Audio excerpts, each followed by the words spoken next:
It's the Bob and Tom Show.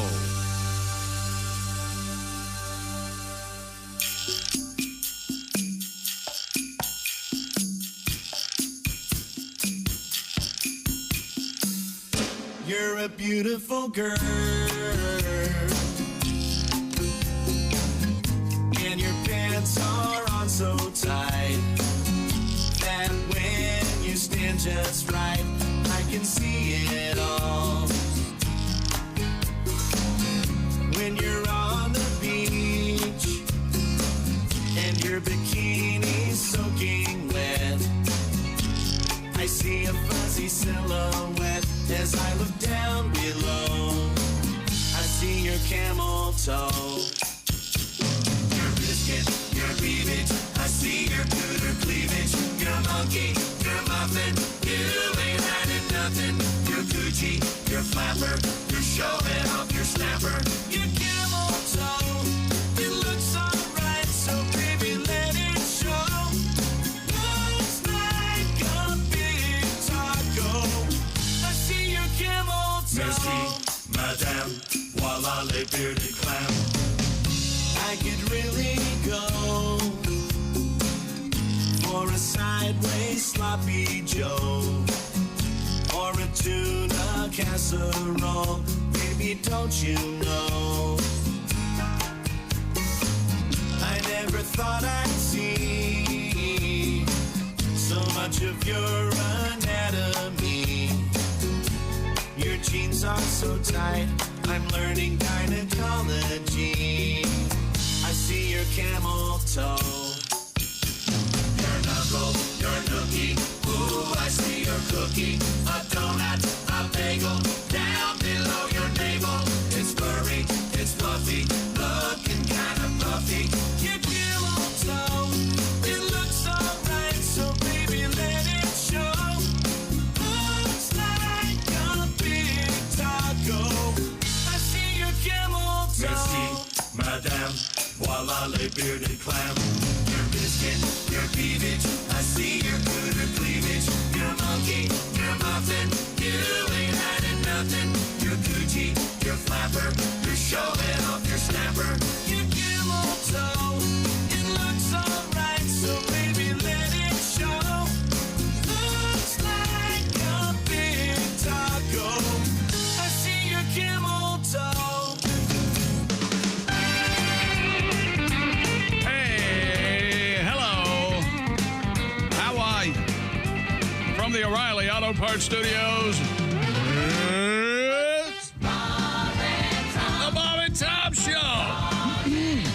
Christy Lee at the Silac Insurance News Desk. Hello. I thought it was in a bar fight there for a minute. I thought she was coming over the counter at me. Oh, my dress was all caught up underneath my leg. Oh, yeah, a crack attack? Yeah.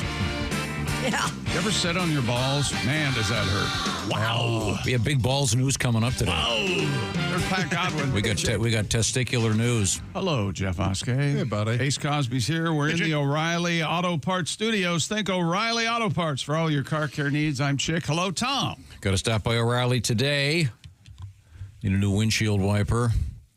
Just one? Well, Just one. They come in pairs typically. I think you can buy that. For some, you get like a nick or something in your one wiper. Did you wipe it off? It might just have a No, I'm not an idiot. I tried that. No. You are an Okay, idiot. but Let's could be. embrace that. But you hit the wiper and it goes, and you got that streak thing. Yep. Oh yeah, I can't live with that. I got a battery. I need a battery. Will you pick me up a battery, please? A battery? Yeah, little Figgy's batteries. Oh, that one. Now, Figgy, you got to explain again. This is your little miniature car. Yeah. It's a small car, you see. It's a tiny car. That was very nicely done, Pat. Is that the smallest legal car in America at this point? I don't think so. I don't know. No, smart cars are smaller than that. What makes it legal? The turn signals, the brake lights, stuff like that? It's lighting. I just went through this. A smart car is really tiny. I just went through what makes a vehicle legal, and what is it? Because I've got a golf cart. Right? I thought you sold that. I sold one of them. I had two of them. Oh. Because where I used to live, everybody had golf carts. Right. Yeah. And anyway, I've got one, And I wanted to know if it was street legal because the girls wanted to drive it somewhere. They're not old enough. Oh, well, that's going to be part 2 of the problem. Right. Well, when you explain that they're Griswolds, everything will be fine. Yeah, well, one of the cops is a friend of mine. So it's not like but you're in the city. They had to cross a major. I don't think you can do that. Well, no, they want to go into one of the neighborhoods. In any event, I forget what it needs, but it needs something. It's not street legal. No. But your car's street legal. Yeah, it's street legal. It's just small in the battery. And to give people an idea, watch an episode of the Flintstones and then make their car a little smaller, and you got... It looks like a little Fiat, maybe. What? Yeah, it's a small car. It doesn't look anything like a Flintstones car. No, like I'm talking about with respect to the size of the human body and the vehicle itself. It's a matter of perspective. I think that's more about how big Fred is than how small the car is. Fit two normal-sized people in there. Okay. Yeah, Barney's a normal-sized guy. You got a back seat in that thing? I do have a back seat, but you have to you have to put your legs out sideways. You can't sit in it. Didn't Wilt Chamberlain at one point get into a Volkswagen Bug, and that was an ad for Volkswagen? Mm-hmm. And he drove from the back seat? I think so. I know a friend of mine sold a Volvo to a professional NBA athlete, and they quite literally unbolted the seat. You're aware of this? You know who this was? I know exactly who it is. And they did that to all of his cars. And they re-bolted it. Further back. Yeah. So it would be, Who's the comedian? Is it Jeff Dye that's real tall? One of those comedians? Yeah. He tried to get in Figgy and couldn't do it. Really? When he was playing a concert around here. I see. Tried to get in the car. He couldn't fit in. So if you're over 6'5" or something, I don't know. Now, coming up in today's show, as mentioned before, we do have some testicular news of all things. Also, a Brazilian butt lift story that is quite interesting and somewhat disturbing. If you're familiar with the so-called Brazilian butt lift surgery, which apparently is quite popular. The BBL.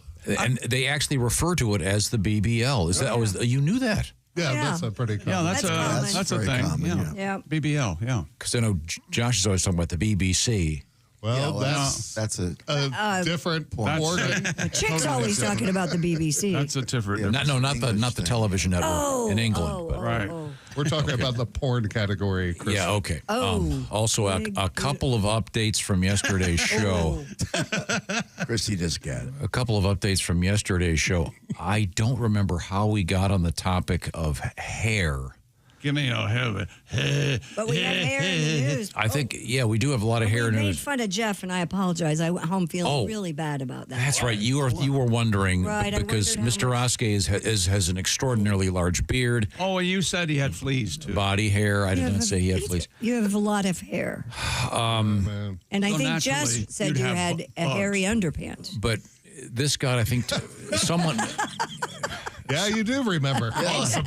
Glad you felt bad about it. Now, this led to, I mentioned this and I couldn't find it at the time. I dug it up yesterday afternoon. Oh, he was so happy. Really? Lucy Gafford is a self-described multimedia artist from Alabama.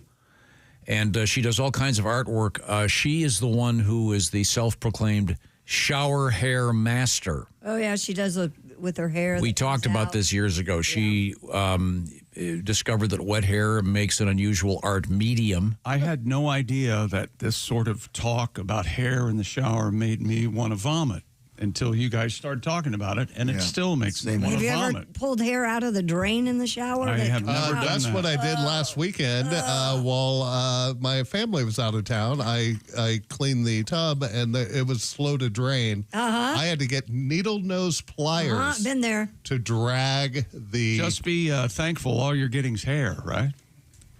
Any sort of plugs going on down there in the drain? You know, like a tampon? But I did find 4 bobby pins and 3 hair ties. Yeah. Somehow it made its way down the drain. I can't give you any information except to say that when I was living down in Orlando and working in the restaurant, we had a wonderful plumber, great guy, who sadly his wife had died, and he had her 6 chihuahuas, which he brought with him everywhere, and they were the funnest little dogs ever. But he also worked across the street.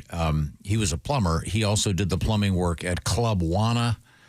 and the Dollhouse, 2 strip clubs across from the High Life Ronton in Orlando, if you're familiar with Orlando. And the stories of what he found in the drains there can't be repeated on the public airwaves. What? What was it? Yeah. Fingers? No.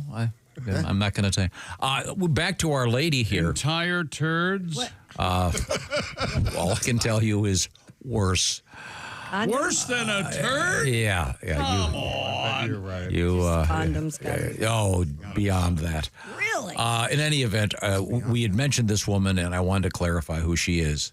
She does the artwork made of hair on shower walls. She has a nice drawing of a squirrel. I bet she's single. Insufferable on the spectrum. I think she's probably great. Can't talk to her. Making original art. Would you shower in her shower? I'd have to give it a quick look-see. She talks like this when she gets nervous. All right. How long does she keep them up? Well, I believe she takes the hairs and then she spreads them on stuff, and then you. She doesn't do them on the walls of her shower. That's how it started. Brilliant. And I don't know if she uses pubic hair or not. If you used male pubic hair, then that would be Art Deco, which of course is a Isn't there a rule of how long your hair will grow? Because pubic hair will stop growing at a certain point. It won't grow any longer. You know what I mean? Is that true of all? I think your hair reaches a point where it won't grow any longer. But not all pubic hair is curly. What? Right. I think that's person to person. I don't think that's a generalization. No, I thought there were certain peoples that genetically. What have I been dragged into? Am I at some sort of rally? What are you talking about? No. I just that's a thing. I think certain. Some have curly hair. Some have straight hair. Yeah. Yeah. Well, no, some true? pubic hair is really, really curly. I know what you're saying, but I think I encountered a guy. I encountered a guy at the gym that. Some chest You hairs. encountered? I mean, I came around the corner. You go to the same gym. I came around the corner. There was a fellow that was A fellow. gentleman. He had the Mo Howard, if you will, of pubic area, kind of like a bangs. You ever see a guy who has chest hair that looks exactly like the hair on his head? No. That freaks you out. Yeah. Really long? Yeah, well, just like straight. I mean, it's not curly at all. It's weird. Well, but coming up, we have a clothing made of mustache hair and clothing made of pubic hair. Yeah, we do. I'm going to regret this if I don't ask. Can we not do this story? I don't know. I spent a great deal of time digging these up. Okay. All right. I just wanted to ask. I don't know why, but it's making me ill. Wait till you see. I'm not that way. Wait till you see the dress this lady made out of pubes. I don't want to. It is really gross. I'm gonna pass. And it's not a short dress either. It's actually Like a maxi? Yeah, she's got a lot of it there. Okay. Pat, I assume you'll have a song for this. Oh, yeah. Now, are you ready for the Pat Godwin Challenge on day 2?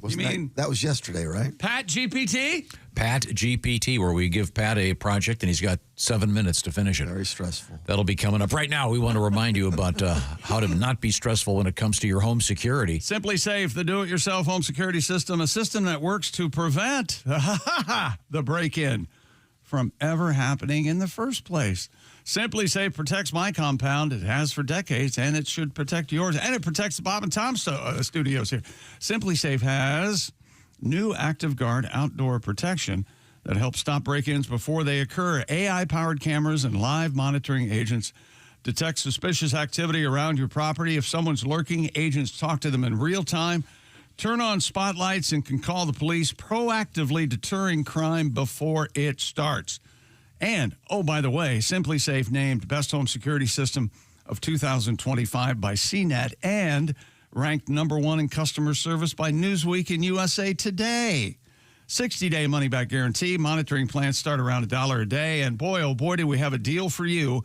Just visit simplysafetom.com and you get 50% off a new system with the professional monitoring plan and your first month free. That's simplysafetom.com. Half off, 50% off, and your first month free. There's no safe like Simply Safe. We got it right here at the station. Like you said, coming up, your favorite cereal may have just been purchased by somebody else. Also, we've got a great story about nudity in sports, and I have a profound question. Okay. about, I don't know, you can give it some thought right now. What sphere of athletics do you think naked the people would look the best? Oh, I know. That's easy. Well, Gym. Gymnastics. we're talking about adults, full-sized people. They are full-sized adults now. It's been changed. Wait a Watch minute, hang on. gymnastics. I know what you're trying to say. Let me help. God. You mean normal people? Yes, thank you very much. We'll be speaking to those of you that Regular are people. abnormal and normal when we come back here in the O'Reilly Auto Parts Studios, where this remains the Bob and Tom Show.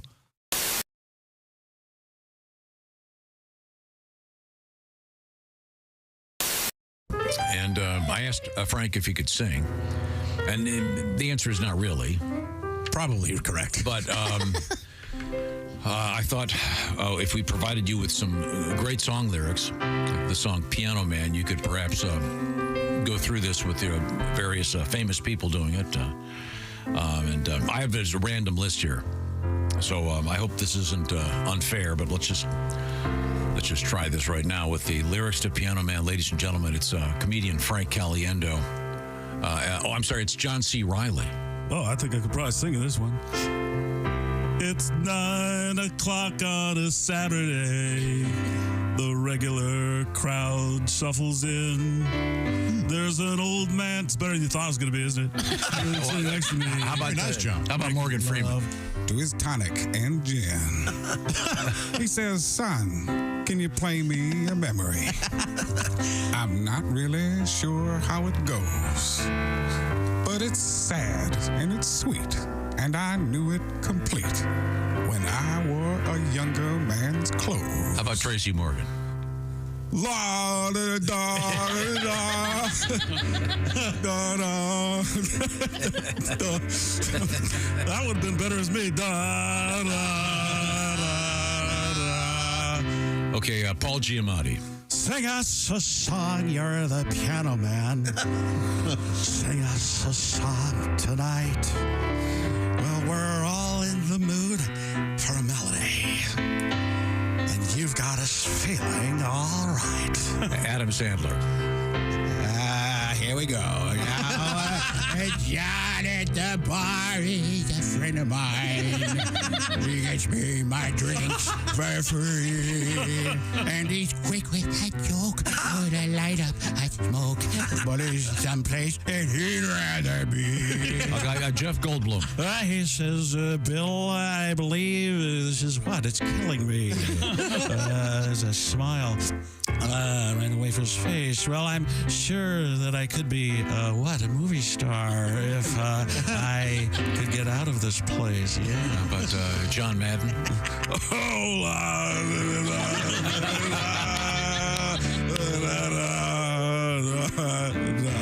Oh, speaking of sports, Mel Kiper Jr. Now, Paul, talking about a real estate novelist who never had time for a wife. It's been too much time doing a thing, and he's talking with Davey, who's still in the Navy. You know, the fact of the matter is, probably going to be for life. And the waitress, tremendous job talking politics, and the businessmen, they're slowly getting stoned. Tremendous job, probably going to keep them lower in the draft. Yes, and sharing a drink they call loneliness, but it's better than what? Drinking alone. Seth Rogen. Sing us a song. You're the piano man, I guess. Sing us a song tonight. We're all in the mood for a melody, and you've got us feeling all right. I got something that makes me feel all right, too. How about Al Pacino for an ending here? It's a pretty good crowd for a Saturday. And the manager gives me a smile. Because he knows that it's me they've been coming to see to forget about life for a while. And the piano, it sounds like a carnival. I thought he was going to cut me off, so I got big. And the microphone smells like beer. Dinner time. And they sit at my bar and put bread in my jar and say, man, what are you doing here? Stephen A. Smith. Oh, la, da, da, da, da, dee, da, da, da, Sing us a song, you're the piano man. Sing us a song tonight. Well, we're all in the mood for a melody. And you've got us feeling all right. Very nice. Frank Caliendo does Billy Joel. The Piano Man. Thank you very much. Yes. That was great, Frank. Oh, I feel so. Oh, you're welcome, guys. Yeah, how about this, Bob? Red or black? That would split it up. Black. It's a black card. Okay. Chick, would this be a club or a spade? Club. Club. See, look at this. See, we're narrowing it down. Now we're down to 13. Would you say a high card or a low card? Hi. High club. That'd be like 7 and up. All right, Tom. Yes. If it's a high club, it's a 7, 8, 9, 10, Jack, Queen, or King. Jack. It's the Jack of clubs. Oh, You'd Jack. say this is pretty fairly chosen. Now, yeah? you're not touching the cards. I'm not touching it's been there the whole time. The cards are sitting in a little box. Jack of clubs. Jack of clubs. So when we drove in today, I was sitting in the car and I took one card out of the deck. Right. And I'll do this really, really slow. You can kind of Are you kidding? let them know. Justin is holding all of the You'll cards. see All one the card cards. in the deck Right. is turned the opposite direction Right. from all the rest. Yeah. One Right. card. Are you kidding One me? card. And that one card is... The Jack. No way. Get a card. Get this guy out of here. Weird, right? Hey, we're a witch. Hey, wait a minute. Where are my car keys? Hey, can you fix Justin? We need a magician. Can you fix Chick's computer? Oh my gosh, you're just in time, Justin. It only plays Steve Miller. Yeah. Are you kidding me? Weird, right? Yeah. We have to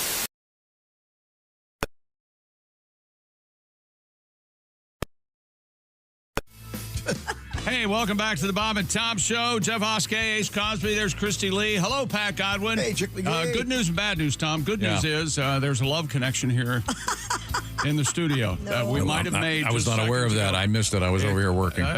Well, no, it's not bad news either. It's Christy and Pat. I think they're No, we I were. think they're over there whispering with each other and laughing like We were anything. talking about how we've turned into our parents. Yeah, ha ha ha ha. I was looking at FaceTime and my picture popped up. I went, "Oh, my dad!" It Yeah, looked and just I like my dad. had my driver's license. I had to get a new driver's license because I moved, and I went and had my picture taken. And they go, "You have to move your bangs off of your face." Yep. I go, "I don't do that." And the guy goes, "I got to see your eyebrows." So he hands me my driver's license, and I swear I look 80 and my mom, and it scared me. It was like, I'm coming back and getting my picture retaken. Tom, your thoughts on this situation? I have said this for years. And you're absolutely correct. If the states wanted to make more money Oh, mine is. for an additional fee, they Like would a have lot more money. They would. You could bring in a photograph like a passport thing. There'd be Yeah. certain parameters, and then Yeah. I mean, I know it they takes a long time at the I know door. people. I know people that have claimed they've lost their driver's license just so they could get a better picture. Well, I may be doing that. They could contract it out right there at the Sure. license branch, and they could have a photo shoot right there, man. I think that You would choose be. your background. You have this will be well, like it glamour takes- shots. Yeah, for an extra $50. Yep. They have a weird angle now in the new black and white photo. It looks terrible. Oh my God, it's awful. I mean, all it is chin. awful. And then he told me, he goes, because it's on a paper, and then they send you, your actual license. You mean it's incredibly accurate? Is what you're trying to say? And he goes, As they say, Pat, I don't know, but you have more chins than a Chinese phone book. I do.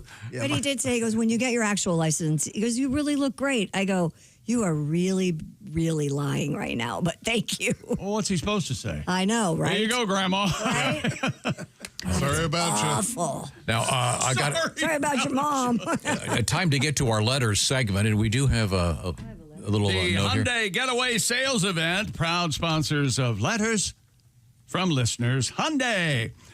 Sales event going on right now. It's the Getaway Sales Event. Get deals so right, it almost feels wrong. Oh. Do not miss out. Visit your local Hyundai dealer today. What day? Monday, Tuesday, Wednesday. Hyundai. Tom. This is we were talking about this, and this ties in a couple of interesting things. We were asking if during surgical procedures, if the surgeons, et cetera, would take phone calls. Sure. And we've had a number of responses. Now we have someone who actually does this for a living. And there's a nice plug here for your show, Pat. Oh, good. This comes to us from, we'll call him JD, in Sarasota, Florida, where JD is an orthopedic surgeon. That's not the vice president, is it? That'd be weird. That'd be weird. Hey, listen, I got $10 says he listens. I got $10 says he listens. The vice president, I can't be there for the meeting, Mr. President. I've got to put some guy's bones back in place. Back to our letter. JD, orthopedic surgeon. I'm looking forward to seeing Pat next week in Sarasota at McCurdy's Comedy Club. When do you start? This week. Wednesday, yeah. It's next Wednesday. Next week. 16th, yeah. Wednesday, Thursday, Friday, Saturday, and Sunday. Yes, sir. That's a lot of shows. A lot of shows. Don't miss So you're them. not here next week? No. Yes. No, actually, I'll be here Monday morning. Son of a. Okay. I mean, that's.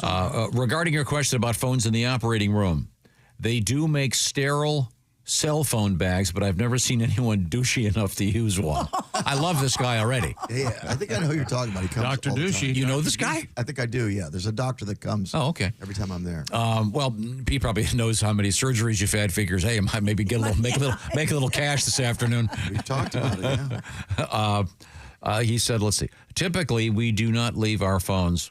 Oh, I'm sorry. Typically, what we do is leave our phones with the circulating nurse, whose role is to be outside the sterile field and open additional supplies if needed and do other things we can't do while we're scrubbed in. Circulate, baby. We do this because if we are on call, we may get an urgent phone call or text, so the nurse can at least help us triage or let us know that we will call back, or let them know that we will call back. You following this? Yep. Or, sorry. Yep. However, when I first started dating my now wife, she was unaware that the nurse would read her texts, oh dear, out loud in the room. Ooh. After a couple of not safe for work texts, I had to inform her of this, and she was mortified. I bet. I'm assuming this might have been some kind of a sexy thing. Yeah, baby. Honey, I can barely walk this morning. Wow. You think a femur is hard. Wait a minute. No, I'm That's sorry. the other way around. Oh, yeah, thank you. Sorry. In any event, back to our letter from Dr. JD. Not sure if it's because we're married now, but sadly, I do not receive these kinds of messages anymore. Yeah. It's all nuts and bolts stuff. Yeah, that'll happen. You know what I got from my doctor? And my doctor, we share doctors. I think Pat goes, you see our doctor? Not anymore, no. Not anymore. All right. Well, our doctor's cool. That's he's probably very why cool. you stopped. No, Yeah. that's not the reason. No, he called me to my face the other, Dr. Google. Have you ever gotten this? Oh, because you Google everything? Yeah, they call you Dr. Google. Yeah, Mr. Smarty You get Pants. to like, I've got this, and this, and well, I looked online. He goes, whatever you say, Dr. Google. It is the scourge of the industry. I've gotten the stay off Google line. Yeah. Yeah. My favorite thing about our doctors, though, and you know this, he'll look at you and go, well, I don't think I can help you. He'll go, I have no idea. I have no idea. Well, at least he's honest. Yeah, no, I like that's very nice. Yeah, I love I that love about my him. doctor. Yeah. Yeah, he listened to my heart for about 15 seconds and knew exactly what it Yeah, was and you sent me need to to get a in. Yep. guy. Right Yeah, there. very good, very good. So that's interesting to know. If you Yeah. so you're So don't sext your doctor Yes, while he's in don't surgery. sext your surgeon boyfriend or girlfriend. Aren't you a little skittish, if you will, about your text messages and what you're saying and Yeah, where I they're going? don't ever Yeah. send No matter stuff what. like that. No, You know, I would never May I? text pound me hard. No. You know, Can I interrupt for one second? Please, yes. Look around the room. Yes. Okay. Okay, you know what they say. You've got to be aware of what's happening in the room. Oskay's in here. Now, I guarantee that if we looked at your history of texting, there would be some very not safe for work types of texts. Am I correct? Of course. Do you and your lady dirty text? Yeah, I mean, if I'm on the road, maybe. Wow. Not locally. Phone sex? So you draw the line at doing it within the confines of the county. FaceTime sex. Yeah. I've never had FaceTime sex. Oh, really? Yeah. Why would you do a call when you can FaceTime and see Son the of a goods gun, I right in didn't front of you? see the goodies. I could never do that. You're right. Sure you could. No. It's real I'll call easy. you You at just 3. put the phone on your nightstand and forget I'm there. And just forget I'm there. Love. Exciting and new. FaceTime me and I'll FaceTime you. Yeah, it's And Christy, your husband is going to go, get your bangs out of your eyes. I got Can't bang you with the bangs. there's no faces. Oh. Crotch time. But what do we know, Tom? Specificity. I bet there's a guy out there who loves eyebrows. Oh, sure. Yeah. Oh, yeah. You know, there's a guy. I can't see Christy's eyebrows. Yes. I can't complete. Must complete. When I say the word camper, show me your eyebrows. Show me your eyebrows. But not before. Okay. Well, thank you for the letter, Doctor. And once again, Patty G. Thanks, JD. McCurdy's, Sarasota, Florida. Don't miss those shows starting next Wednesday for some great live stand-up comedy. The Snaggletooth Lounge there at McCurdy's. Now, Pat, we're going to have to get a song out of you in just a few minutes because we have. Well, I'm watching Pat's dog while he's gone. What's your dog's name? Brody. Brody. Oh, we're excited. I want to come over and see Brody. You should come over and play with He's little Brody. adorable. I'll come over there and let that dog out into traffic. You wait and see. You will not. Wow. On my watch. Could we move forward? Did you have a pleasant letter to read? Can't we stage Brody in different photographs? Okay. You have a- Let's see. Good morning, Bob and Tom Show. It's high time that Tom got off his wallet and paid for one of those high-end porta potty trailers. Got off. You guys talk about Why them do all we the need time, them? daily for the staff to use. We have toilets in the toilets building. here. He continues. The bathrooms in the studio sound absolutely disgusting. No? From to Oskay. Oskay fouling the toilet bowls, streaking them up, and laughing to whomever. I'm not sure if that's correct. I've never been clear on that. Has no ability to aim and sprays the floors like a water wiggle. That is not me. I don't spray the floors. Somebody here does that. I prefer to call it hosing them down. Of course, this won't matter to Tom since he can either run outside the studio for a quick number one or drive to the nearest Starbucks, Kroger, or overseas flight for number two. They've got you. This guy's paying attention. They've got you down. I don't buddy. think I've gone at Kroger. Target typically has clean restrooms. Starbucks usually. Target is My iced tea place has a really nice one. Target, I judge, is a great day if they have fresh popcorn and the family bathroom is empty. I can go in there, lock it down, and spend the day. I've never been more relaxed. You know my Target story about the family bathroom. Yep. Make sure you lock it down. No. Oh. Forgot to lock it? Well, you got to lock it, Tom. No, It was the Target right there. I walk up, and the family bathroom. The other one was really you full. walked in. And there was a woman sitting in a chair. Let me tell you something. Right next to the door. Don't leave anything out. And she was a woman of a certain size. I remember that much. Oh, boy. Could have been a TSA agent in Philadelphia. In training. Yeah, and I don't know why there was a chair there outside the door, but the regular men's room was full for some reason. So I came back out. Oh, there's the family restroom. I walked over. I looked at this lady. She didn't say anything, and I kind of went, I gave her the kind of, you're not using this room. Right. And I fling the door open to the family rest area, and there's a really large woman sitting down doing whatever she was doing. On the toilet. On the toilet. And she goes, and I said, these doors lock.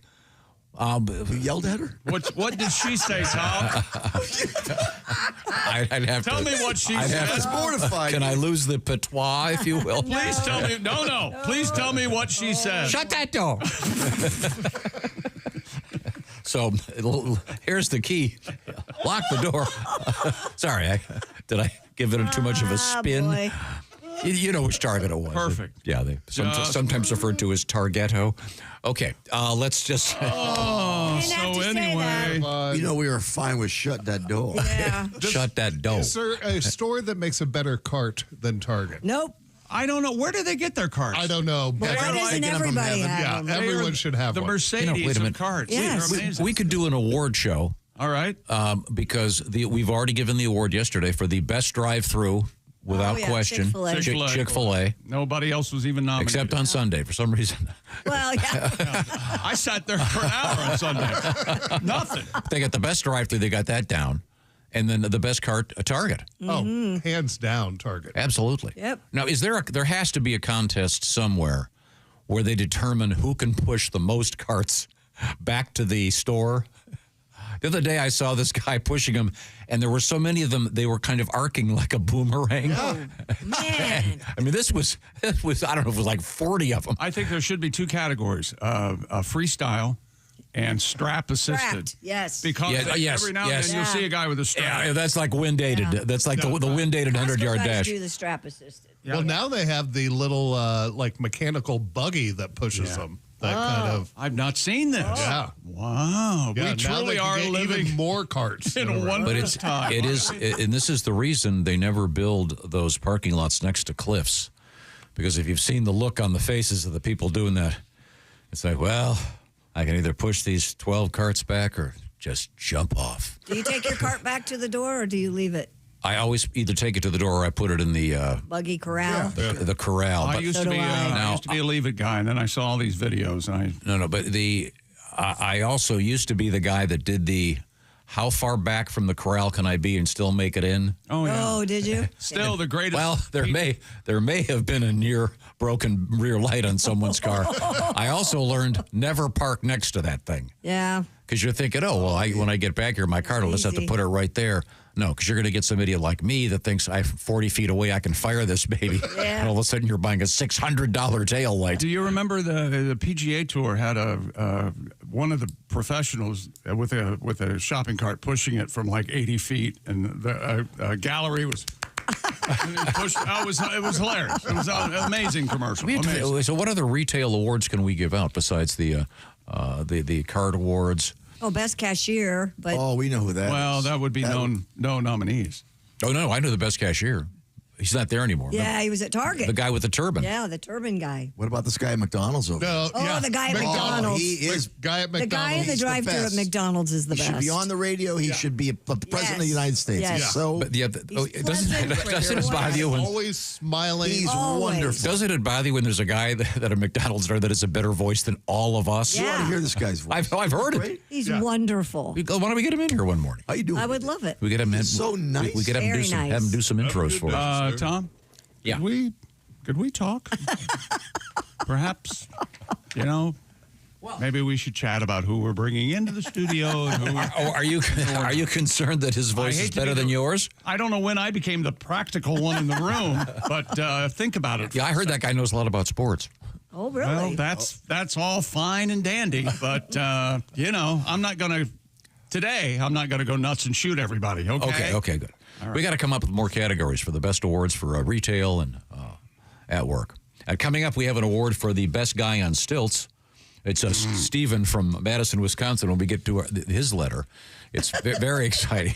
He's castigating me because I love stilts. Wrote us a letter. And he has to work on them every day. And please tell me he was on his stilts when he wrote the letter and he has a really long pencil. Is that right? We'll find out. hope so. Right now, maybe you got a little bit of stress at work. Maybe you've got to move. Maybe you got to move about 40 carts back to the store. Well, the Bob and Tom Show is sponsored by BetterHelp, and one of the many things that therapy can help you with is dealing with stress. It may be stress at work. It may be stress at home. It may be stress in your love life. Therapy can help navigate whatever challenges your workday throws your way, or your life is throwing your way. And those challenges, again, talk therapy has been extraordinarily effective for so many people. In fact, of interest, BetterHelp has worked with more than 5 million people globally, with more than 30,000 therapists. And the idea of BetterHelp is the therapy is done online.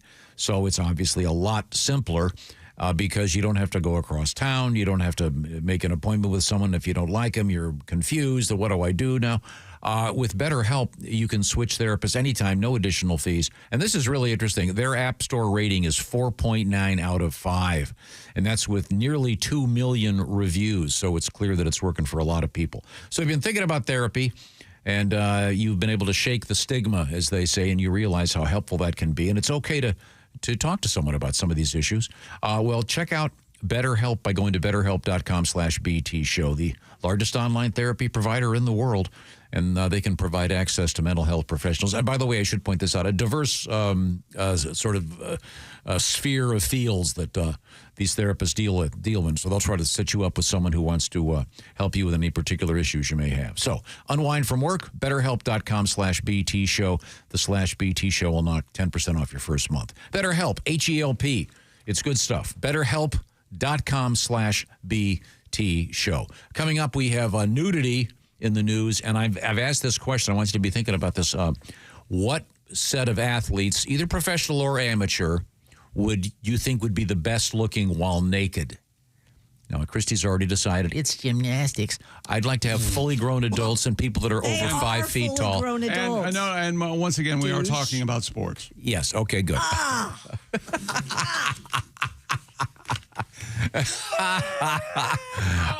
Your input is welcome, Bob and Tom at bobandtom.com. We come to you from the O'Reilly Auto Parts Studios, where this remains the Bob and Tom Show. This is the Bob and Tom Show. Reach us toll free at 1-888-BOB-TOM-1 or at bobandtom.com. This is the Bob and Tom Show.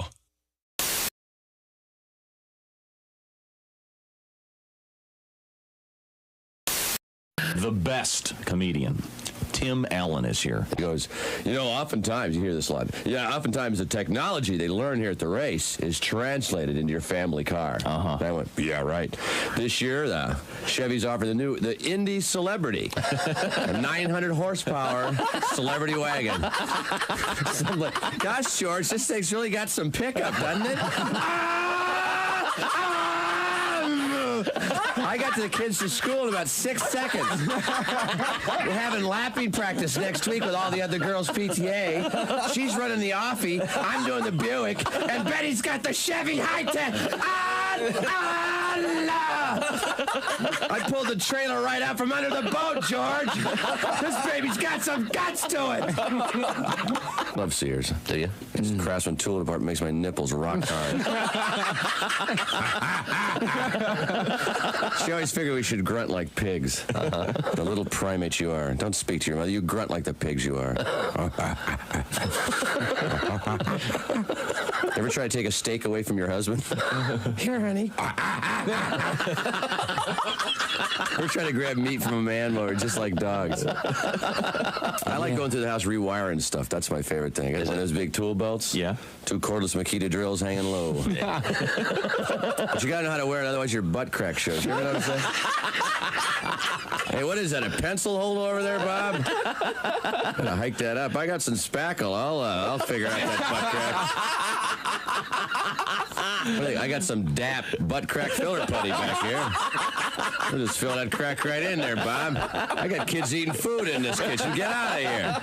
Go to Miter Me a Dovetail out there or something, Bob. I just cruise around my house like Bob Vila, with a bad headache. Just looking for stuff. I noticed Grandma's Easy Lift chair isn't moving quite as quick as I'd like it to. So I popped down the hardware store, pick up a compressor, some hose, some coax cable. I wire that sucker up. I forget Grandma lost some weight in the years I look at it. Got the 140 pounds a little too high, isn't it, Grandma? Shot that bitch halfway across the kitchen there. Doilies following her. Sorry, Grandma. I'll dial that baby down as soon as I rewire Grandpa's hearing aid. I got a preamp on that son of a bitch. Comedian Tim Allen. Oh, God. Now that's manly. Presiding over a symbolic condom roast in his Catholic church's parking lot in Waterbury, Connecticut. Yes, I love those. The Reverend Joseph Looney protested. Mesquite condom roast. Very tasty. I'd like that blackened, please. It makes it look bigger. And they look so good at a shish kebab, too. A little pepper, a little bell pepper, condom, tomato. What's the name of this reverend? Oh, Reverend Joseph Looney. I'm not kidding. Unbelievable. I'm Casey Kasem, and here's American Top 40. Is it just my imagination, or is my head just a bit too big for my body? And here's my wife, Karima Kasem. Show him the Top 40s, honey. When you become a Bob and Tom VIP member, you get more and less. Wait, what? Which one is it? More or less? It's both. VIP members get more stuff to hear and less commercials to not hear. So Bob and Tom VIP is a good deal? Yeah, more or less. Hey, looking for the link to sync with Bob and Tom VIP? Yeah? It's right there at bobandtom.com. Our guest in the studio is comedian Bert Kreischer, and Bert is a veteran of the world of the party. He was voted the #1 party animal in the country by Rolling Stone magazine. Quite an honor. Many years ago. Honor. Mm-hmm. And you carry the mantle to this day. Yeah. You're now I guess you'd be the party animal ex officio with the what is the party title? animal cum laude? Guru, maybe? Guru to young boys, Could probably. be a guru. Yeah. You'd be good Maybe at that. not. No, you said you have 2 young daughters. Yeah, which is pointless because I have no advice for little girls. Do you have advice for young men? I have tons of advice for young men. Are you kidding me? Yeah. Is this college age men going to? Well, it's like well, you have sons, right? Oh yeah. Yeah, and you know all the things. Do you have any girls? Yes. Oh, see, and you got nothing to tell a little girl. Well, so far they're in charge. They know what's going on. So. Yeah. I said, I remember the first night we got my daughter, or not got her, but had her, or whatever. I know. Right. And she was crying real bad, and the nurse was like, the nurse comes in, and she's, and wrapped up like a joint in a box. I guess that's what And the nurse comes in, and that's what I thought it was. You are a party animal. She was like, let's, what have you done? I was like, nothing. She goes, what are you gonna do? I was like, I put a towel over her face and cut the oxygen in half. I don't know, nothing. And she goes, here's what you do: take her head, put it by her heart, take your pinky, place it on her lower lip, and allow her to draw it in. That'll calm her down. So I do it, and sure enough, as soon as I put it on her lower lip, my daughter draws it in like she's trying to rip the nail off. Just, I'm like, we're stopping this tonight. Yeah. I'm not raising a daughter where that is her coping mechanism. That's a good point. Every time she gets a little spook, just, no, thank you. But I was massively unprepared for girls. I just didn't know. I never even listened to women. The only advice I got, and this for boys, you ever get into a fight with a girl? This works every time. I did this with my wife. 12 words. You are right. I am wrong. I love you, honey. You win, and you squash it. Really? You take her in your arms, you carry her into the bedroom, and you cuddle like a team, like a coalition. Scratch her back and let her go to sleep together, happy. She won. And that night while she's sleeping, cut her hair. Not a lot, just a little bit, so you know you won. Great advice for a boy, unapplicable for a girl. Bert Kreischer's our guest. I'm glad we have this on tape because you're going to be dead very soon, I think. We can use that as evidence, I think. Yeah, you're going to be wheeled out of your own home in a gurney. Yeah, I have no idea. It's forever, right? What am I counting the days? Hey, welcome back to the Bob and Tom Show. There's Christy Lee at the Silac Insurance News Desk. Hello. There's Pat Godwin. Hey, chick. Jess Hooker. Hi. There's, I keep wanting to say Josh Arnold, but I don't know how to break this to you, but Josh. I quit. Josh did quit. So there's Jeff Hoskey. Hey, buddy. There's Ace Cosby. We're in the O'Reilly Auto Parts Studios. I'm Chick. Hello, Tom. Hello, Chick McGee. It's time for more letters from listeners brought to you by Hyundai. This letter from Amy. Hello, Bob and Tom Show. I agree with Chick's point. Not the one that my hair covers. It's my pointed head. I 100% agree that Tom is an alien learning all of our language and ways. It's like watching an episode of The Fabulous. I endorse this fully. Resident Alien. I believe it's on Fox or NBC or something. You can find it I haven't seen that. on your streamings. It stars one of Tom's favorites, Alan Tudyk. I love that guy. He tries to learn our customs and slang. Never quite sinks in, but he certainly does try, and he sounds just like Tom. If you haven't watched this show, give it a watch. You will not see a difference between the alien and Tom. Well, thank you very much. Amy from Wisconsin. Yeah, Alan Tudyk is the guy on the roof in Death at a Funeral, right? The English version. The good version. Yeah. Great actor, really good. What a great movie. Now we have this very fine letter from Steve from Madison, Wisconsin. He writes, I do drywall, and I've mentioned those cool drywall stilts on the air. He goes, after the morning shows, I go listen to old podcasts for you guys, 8 hours a day in my ears every day. Oh, bless your heart. Sweet baby Jesus. By the way, Tom, no one loves stilts. Not construction workers, not clowns, not even the people who make them. But I can't hold my spit take every time I hear you say, I love stilts. I just always thought stilts were super cool. When was the last time you were on stilts?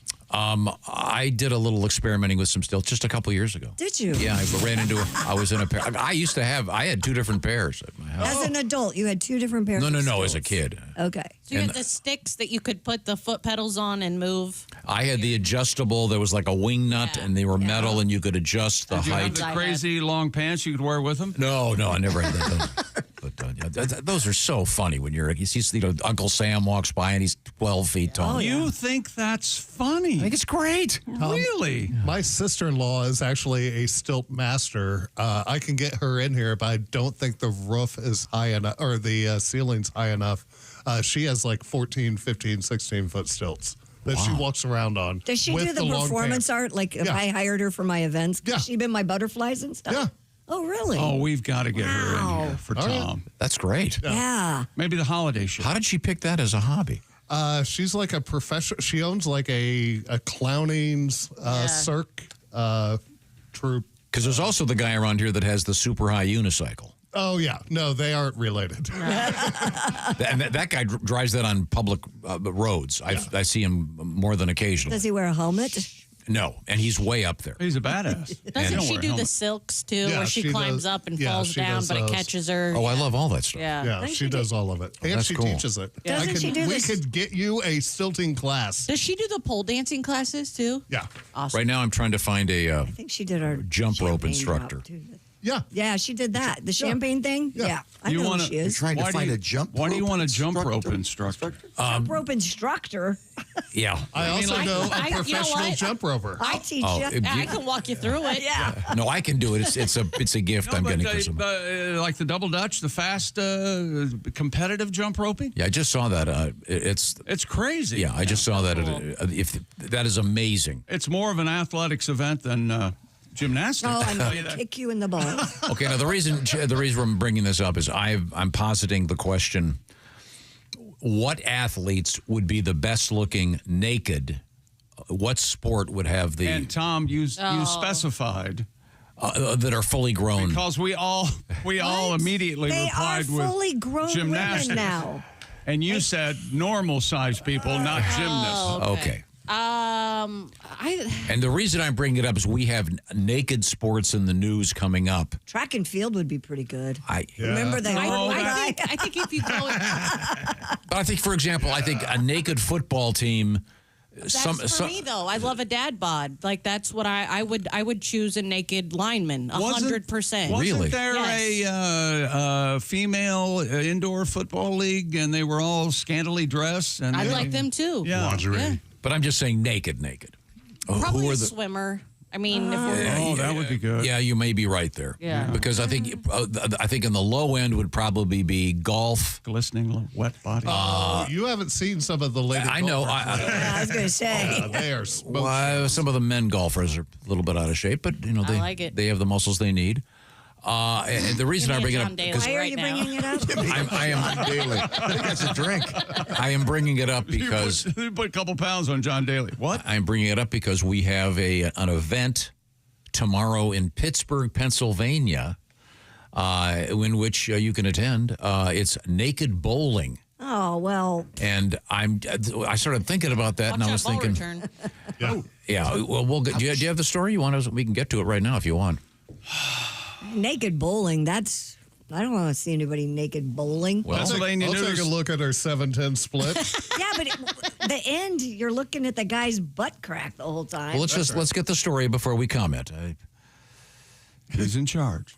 A Pennsylvania nudist group once again inviting adults to bowl naked. Pennsylvania, Pittsburgh, other way. Our area naturalists confirmed this year's. And but I don't buy that. I like nudists.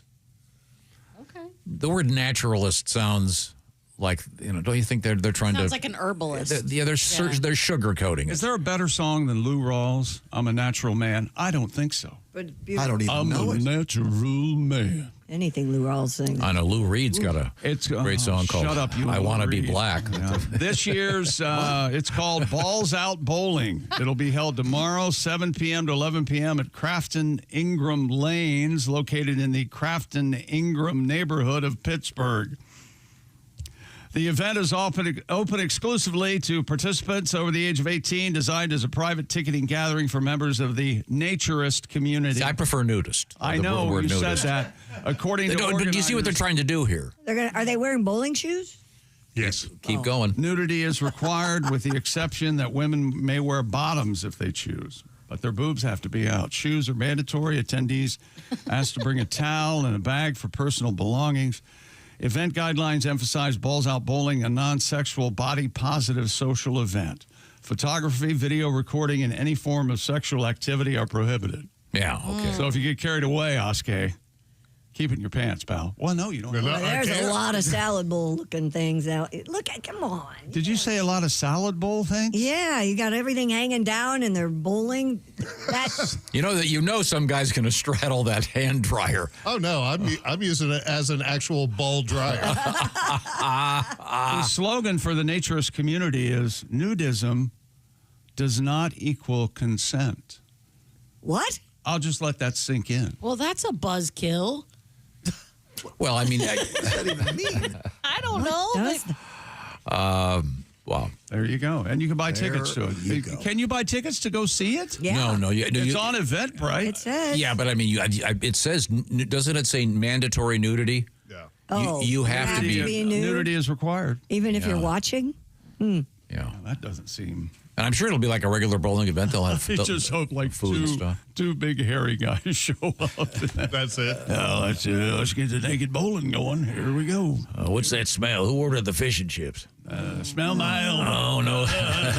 That's Mrs. Twat Waffle standing over the fan.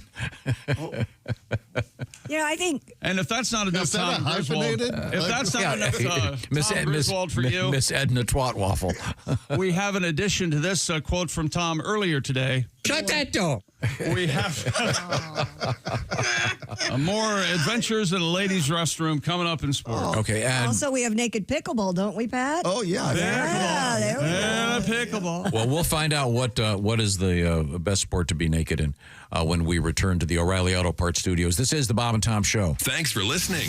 Portions of the show brought to you by Champion Windows. This is the Bob and Tom Show.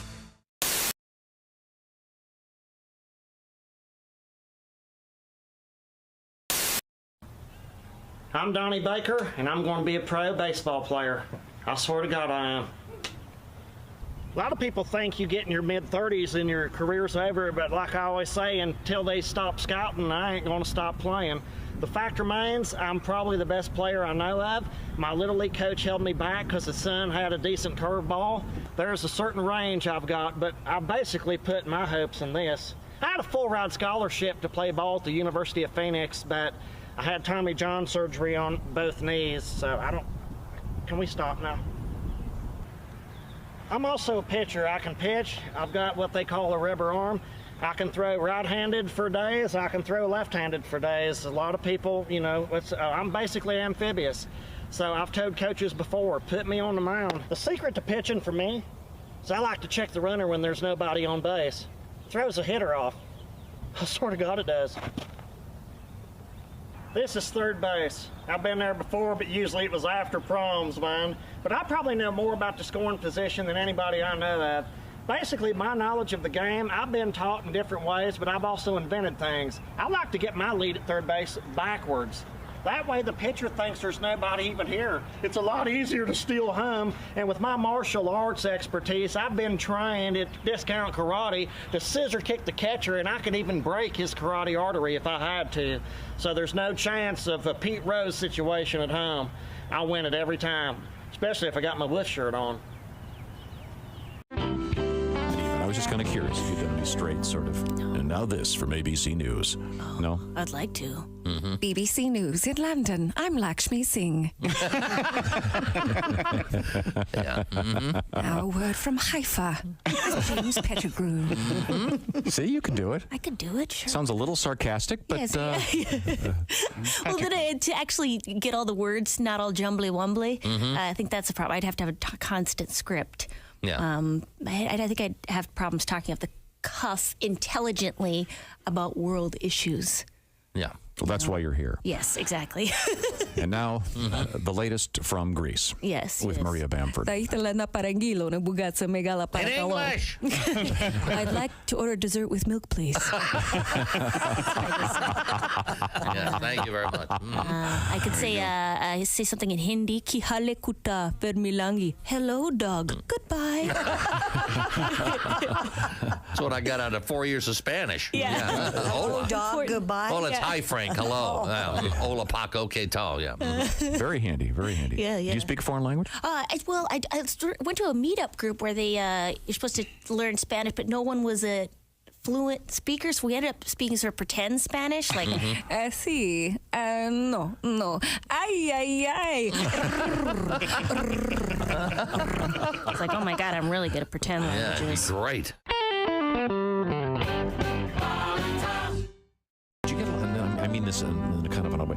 I would imagine you probably had a lot of guy groupies, but not like in a traditional group. You know what I mean? In other words, dudes coming up to you. Rod McEwen. Guys who want to party with Rod, them? Rod There's a reason why they call him Rod.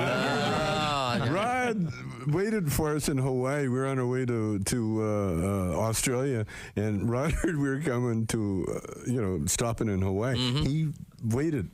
At the airport? He missed it. Yeah, at the airport. He missed his flight to meet us because he thought we were one of them. Oh, that's interesting. Because of the bits we did. You know? What I meant was, as Christy, in other words, you guys are like, clean it up now. I want to party with these guys. Party with these guys. I mean, I imagine that would kind of be a buzz. kind of be a burden though after a while. Oh no, it was all, we just like, I don't think so, man. We got a lot of bits from these parties. We went to one party very early in our career. I think it was in Rochester. Yeah. And this one guy brought he was a blues collector, and he brought his famous, never heard before, Lightning Hopkins disc. And he had it on the turntable. And very carefully put the needle on there. And he sat down with his eyes closed, and some party guy ripped it out. Threw it on, put another record on. That was cool. That one. Remember that one? That's where we got Earache My Eye from. Hey, that's my record, man.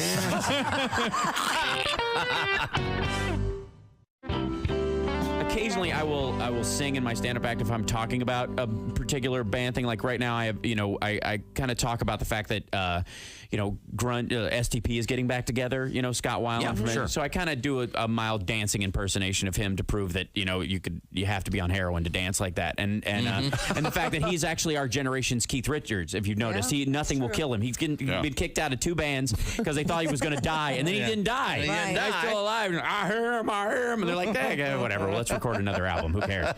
I like their music. So. Yeah, absolutely. And I think we can all agree that grunge is the one good thing that AIDS gave us. I think you can pretty much argue that. Nothing explains the biggest left turn in the history of music like AIDS, because it literally was like 1 week we were like, don't want nothing but a good time. AIDS, I seem to recognize your face. Pour some sugar on me. AIDS. Me. You tell a generation of 13-year-olds that sex equals death, you're going to have them going, I deny you. When you become the Bob and Tom VIP member, you get more and less. Wait, which one is it? More or less? It's both. VIP members get more stuff to hear and less commercials to not hear. So, for clarity's sake, Bob and Tom VIP is a good deal. Yeah! More or less. Get it? More or less. Woo! Party! Oh, okay, let's settle down. Because now, here's where I tell you how to become a Bob and Tom VIP. First, click on the link at bobandtom.com. Then, you'll figure it out.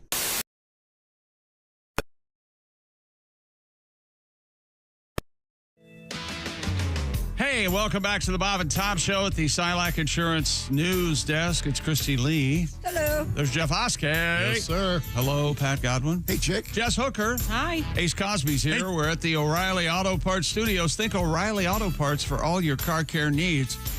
Get the parts and service you need fast from the professional parts people at O'Reilly Auto Parts. I'm Chick. Hello, Tom. Information about a very obscure problem that affecting almost no one. But we'll talk about it. But since it happened to me, we're going to talk about it. Absolutely. Yep. I forget why we were talking about New Zealand the other day. Beautiful spot. Certainly on my bucket list of places I'd like to go. You can't get there from here. That's the only problem. Well, it's obviously a very long flight. Yeah, 24 hours. We got a really nice letter here from Steve in Lanesboro, Minnesota. He was talking about the delightful flying experience that he had on Air New Zealand. And I had made this statement, and I find it when you're on an airplane and they have the announcements in the beginning about the seatbelts, et cetera. If it's a video, I pay no attention to it. Oh, okay. And I was wondering if when you have a human being doing it, if you tend to... You want to be polite. Hopefully, you have respect for the person that's standing up there. I just think sometimes those are more effective. And I am a fan of the announcements that when they try to make them funny or happy. I enjoy that. Not everyone does. I know. I purposely don't pay attention if someone's if it's a person. If they go to the video screen, I pay rapt attention. I think you're a video. Yeah, that's because you're the guy that watches fireworks on TV. Yeah, that's right. I was trying to make the distinction between people who utterly miss the point of life and those of us who enjoy it. No, I remember when I was at home in the studio. You guys never seemed more real to me. I never got along better than when you were on TV instead of in person. I love that. Interesting. Which is. Says a lot. Yeah. The future. Yeah. Okay. Good. How are you? But he makes a point here. This will appeal to, I think, Mr. Oskey and to Chick. When they on one of their flights, they crossed the international date line and lost a day. Whoa. We left on Friday night and arrived Sunday morning. And then Steve writes, I lost my 100-plus day Wordle streak. Oh. Same thing happened to me once as well. I was furious. I had like 180 days in a row of getting Wordle. Wow. And I left the country and it was gone. So is there ever been a more elitist, pompous sentence constructed? I don't think than so. what you just said. I don't think so. Well, my Wordle streak has been disrupted. I was traveling internationally. You should have added first class. Then it really date line. What a turd. 180 days. My gosh. I think I really had it down there for a while. And that's where they got. I don't know who did the research on Wordle and keeping track of days, but that's what sucks me in. And you want to better your. You don't want to break your streak. My top one's 44. I can't even sniff 100. Yeah. Then I blew it. I was in line at a coffee place in Vail to continue with our pretentious. And I was killing time, and it was noise. And I was this is an easy one. It was me and Johnny Depp. Anyway, so hello Wordle fans. Josh and yesterday, how about that curveball with a J? You don't get those much. Now, I woke from my pod in first class. Yes. Lost my streak. No, it's the international date line, you see. Well, let's move forward here. I'm in a pretty good mood because I got my new spoons. Yeah, we were on off the air talking about your spoons. What a mind-numbing. And poor Jess has to order stuff for you. No. I ordered these. I gave up. He orders his own spoons now. Oh, okay. He couldn't find. Every morning I come in here and I have my little bowl of cereal. Yeah. And we have throwaway spoons, and you can't get a sense of scale when you buy stuff online. And I've gone to retail stores so I can see them. And I don't like teaspoons. I want like a soups, but these are biodegradable. They're very first class, so we'll see. But you don't like a soup spoon. You like the depth, but you don't like the roundness. You want narrow. I'll take the round if I have to, but I need the length. A lot of the plastic spoons are too short. They don't have the right feel. They're too flimsy. These new ones are terrific. The handle's too short, or the handle's too short. But I think these new ones are great, so we'll see. If this conversation's happening in here, what are they talking about in hell? Okay. So we have a bunch of spoons. If anybody needs them, they're Tom's reject spoons. There's like all those black ones in the plastic. I hate those. Here we go. Got a great letter here. We were discussing half birthdays. Okay. And this is from Eugene. Kind enough to write, Dear Bob and Tom Show. Put the axe down. Half birthdays are better because, number one, you don't get older. Yeah. Excellent point. Well, you do. Well, you do. Yeah, Every you day do, you get older. technically, but- Right now, you're as old as you've ever been. No. Nope. Wait a minute. It's right now. Yeah, but I mean, Nope, it's right now. But he's making a very good point. How about that? I blew your mind. At your half birthday, you suddenly don't go from being 37 to 38. You're still, 37 and a half. Yeah, but you don't say that. You don't Kids go. You don't. Yeah, well, your little kids do, but I don't know at what age you stop doing the half thing. There are grown-ups that act that way about their birthdays. Yeah, that's true. Really? Hey, I just want you to know what happened, man. What's going on? Somebody died. You forgot my birthday. Jeff Bodart. You're 37. Okay, what the hell? Jeff Bodart. Well, could have been Jeff Bodart. Last time I saw him, he'll be lucky to make 39. Let's see now. The beauty of half birthdays. I got a text. No one will throw you a surprise. A boat somewhere. He does not listen. No one will throw you a surprise half birthday party. Right. Another advantage of the half birthday. The half birthday cake is just as good as birthday cake. It's just half. Still, as long as you're the Do you the really birthday serve person. a half of a birthday cake? I would. Yeah, I think that's Heck fun. yeah, I would. That's funny. Yeah. And then half birthday candles burn just as bright. And birthday candles, they never burn down. No, you keep them and you use them again. You light them and you bring them in. You sing the song, and you've only used a tenth of them. I think I'm gonna start putting half birthdays on the calendar, and we only celebrate those here now. Not your That'd be fine. Well, I think we're on to something. You barely celebrate the real ones. Oh, you remember when was Pat my just birthday, got Pat? the store-bought? Your birthday's every day in my mind. It was 2 weeks ago. You didn't say anything. Pat wants to see you in your birthday suit. I heard the discussion off the air. We get back to naked bowling. Oh yeah, that's right. Thank you very much, Eugene. That's a great list, and those are very important things to know about. I have a quick letter thanks to Jess Hooker. The subject, Jeff, a.k.a. Harry Underpants. Yeah, that's... Good morning, my Catching fire. other dysfunctional family. A new nickname, Jeff. Are you ready? Sasquatch. Oh, that's Nice. good. You're welcome. That's from Trucker Daryl in Paxico, Kansas. Good job. Do you know how many? And tell the ladies you have a couple tattoos too. The hairiness and the tattoos, they're lining up for you, buddy. He has a lady. No, they're not. he has a very nice lady. They've He's very never happy. lined up in 54 years. I can always change. Dear Bob and Tom Show. Well, I got burned today. Grilled last 2 hot dogs from an 8-pack. Had to use a hamburger bun. Oh, boy. Hate that. Yeah. I'm sorry. It's not Then the you same. have to cut them, and then you have to... Yeah, it's not Well, the same. speaking of hot dogs, coming up later on this morning, Joey Chestnut will be our guest, the world champion eater, Mr. Chestnut, expert in the world of eating hot dogs.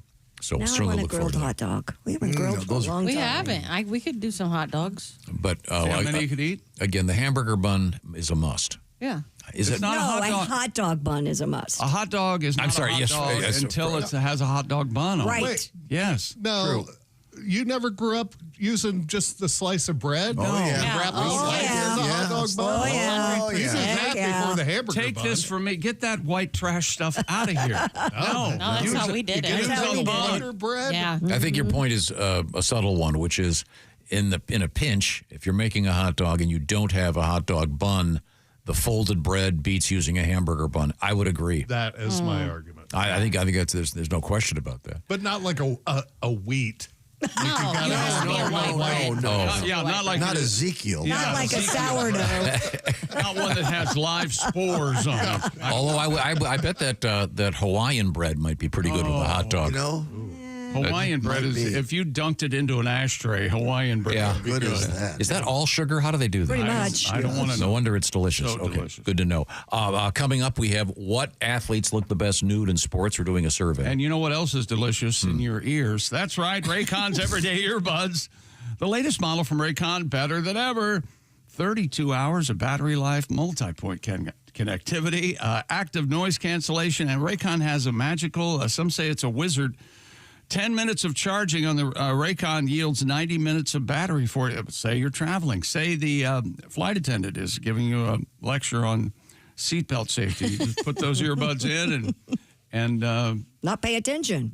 use your middle finger to wipe your eye as she's talking. Yeah. And Raycon's available in all the colors, forest green, blush violet, royal blue, deep red, cool mint, and they offer a 30-day happiness guarantee return policy. Go to buyraycon.com/Tom and get 15% off.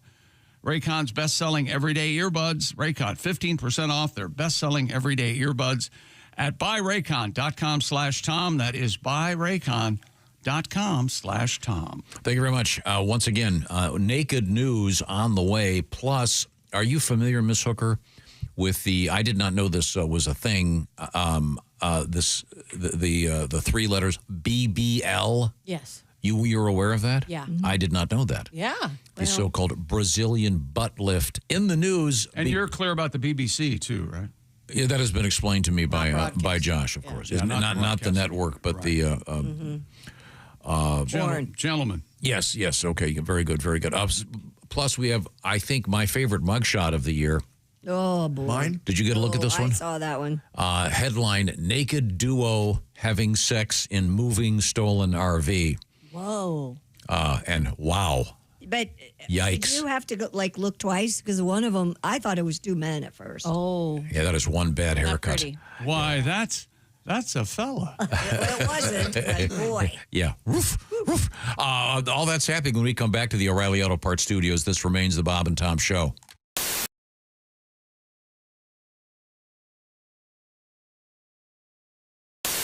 Can't help but notice we're joined by Mr. Michael McDonald, who has a terrific book out. And, yeah. He's on Mr. Michael McDonald. Is it true you have a clip on Pornhub? You can do me, I'm your stepbrother. Oh, Michael, I can't believe you're That's just awful. really doing that. Hello. A great book called If That's What It Takes. And now we'll never talk to him. Now, Michael, you're also, from what I understand, using a teleprompter at your concerts? I keep forgetting what's all my songs. I keep forgetting the words that take it to the street. You caught me off guard. Yes, I am aware. Sorry. Keep forgetting. You live in New York now. I live in New York now. You like the city? Are you in Manhattan, Brooklyn? Where are you? I was in Harlem for a very long time, and I've been on the Lower East Side for like 4 years now. So I'm a New Yorker. Yeah. Yeah. And people talk crap about New York around the country. Sometimes we're kind of like I was in Chattanooga, Tennessee, and I was in this taxi, and he asked me where I was from. I said New York. And I mean, he gasped so loud it almost startled the horse. And he was like, I hear New York is filled with crime. And I was like, I've heard about Chattanooga. Nothing. When my agent said I had a gig in Chattanooga, I Googled what country is Chattanooga in, and then I fired my agent. And you're also an actor. We didn't really talk much about that, but I know no one's talking about it these days. You said you just did something. I didn't. What was it again? Well, I had an audition many years ago for Game of Thrones, and I remember I walked in the room. I was ready to go. And the director said to me, first, we need to see you in your underwear. Which is not what I was expecting, so I put my underwear back on. I've been an actor, longer than I've been a comedian. I've shared the stage with some people who have gone on to become huge real estate agents. I had one small part in Law and Order. I played Ice-T's waiter. Oh. And to prepare for the role, I actually became a waiter for 12 years. You're a method. Yeah, very method. I'm the Daniel Day-Lewis of Applebee's. Hi, it's Josh Arnold from the Bob and Tom Show. Miss some of the show? Become a Bob and Tom VIP and subscribe to the audio and video podcasts. The Bob and Tom Show, on air, on app, and on demand. So we're getting back to your hobbies, James. You're a bowler. Yes. You got that going for you. Yes, I do. Golf, skydiving, scuba diving, skiing. You went skydiving? How'd that go? Yes, I did. Well, was it a tandem jump or did you? It was a tandem jump. Yeah, scared me. I'm big. I was going to say, I don't scared you. Who were you with? I was going to say the other dude. I was strapped to the guy. What do you weigh in at? Do you mind if I ask? Then I was about 280, I guess. I'm probably 295 now. Oh my! Now is the person when you do the tandem?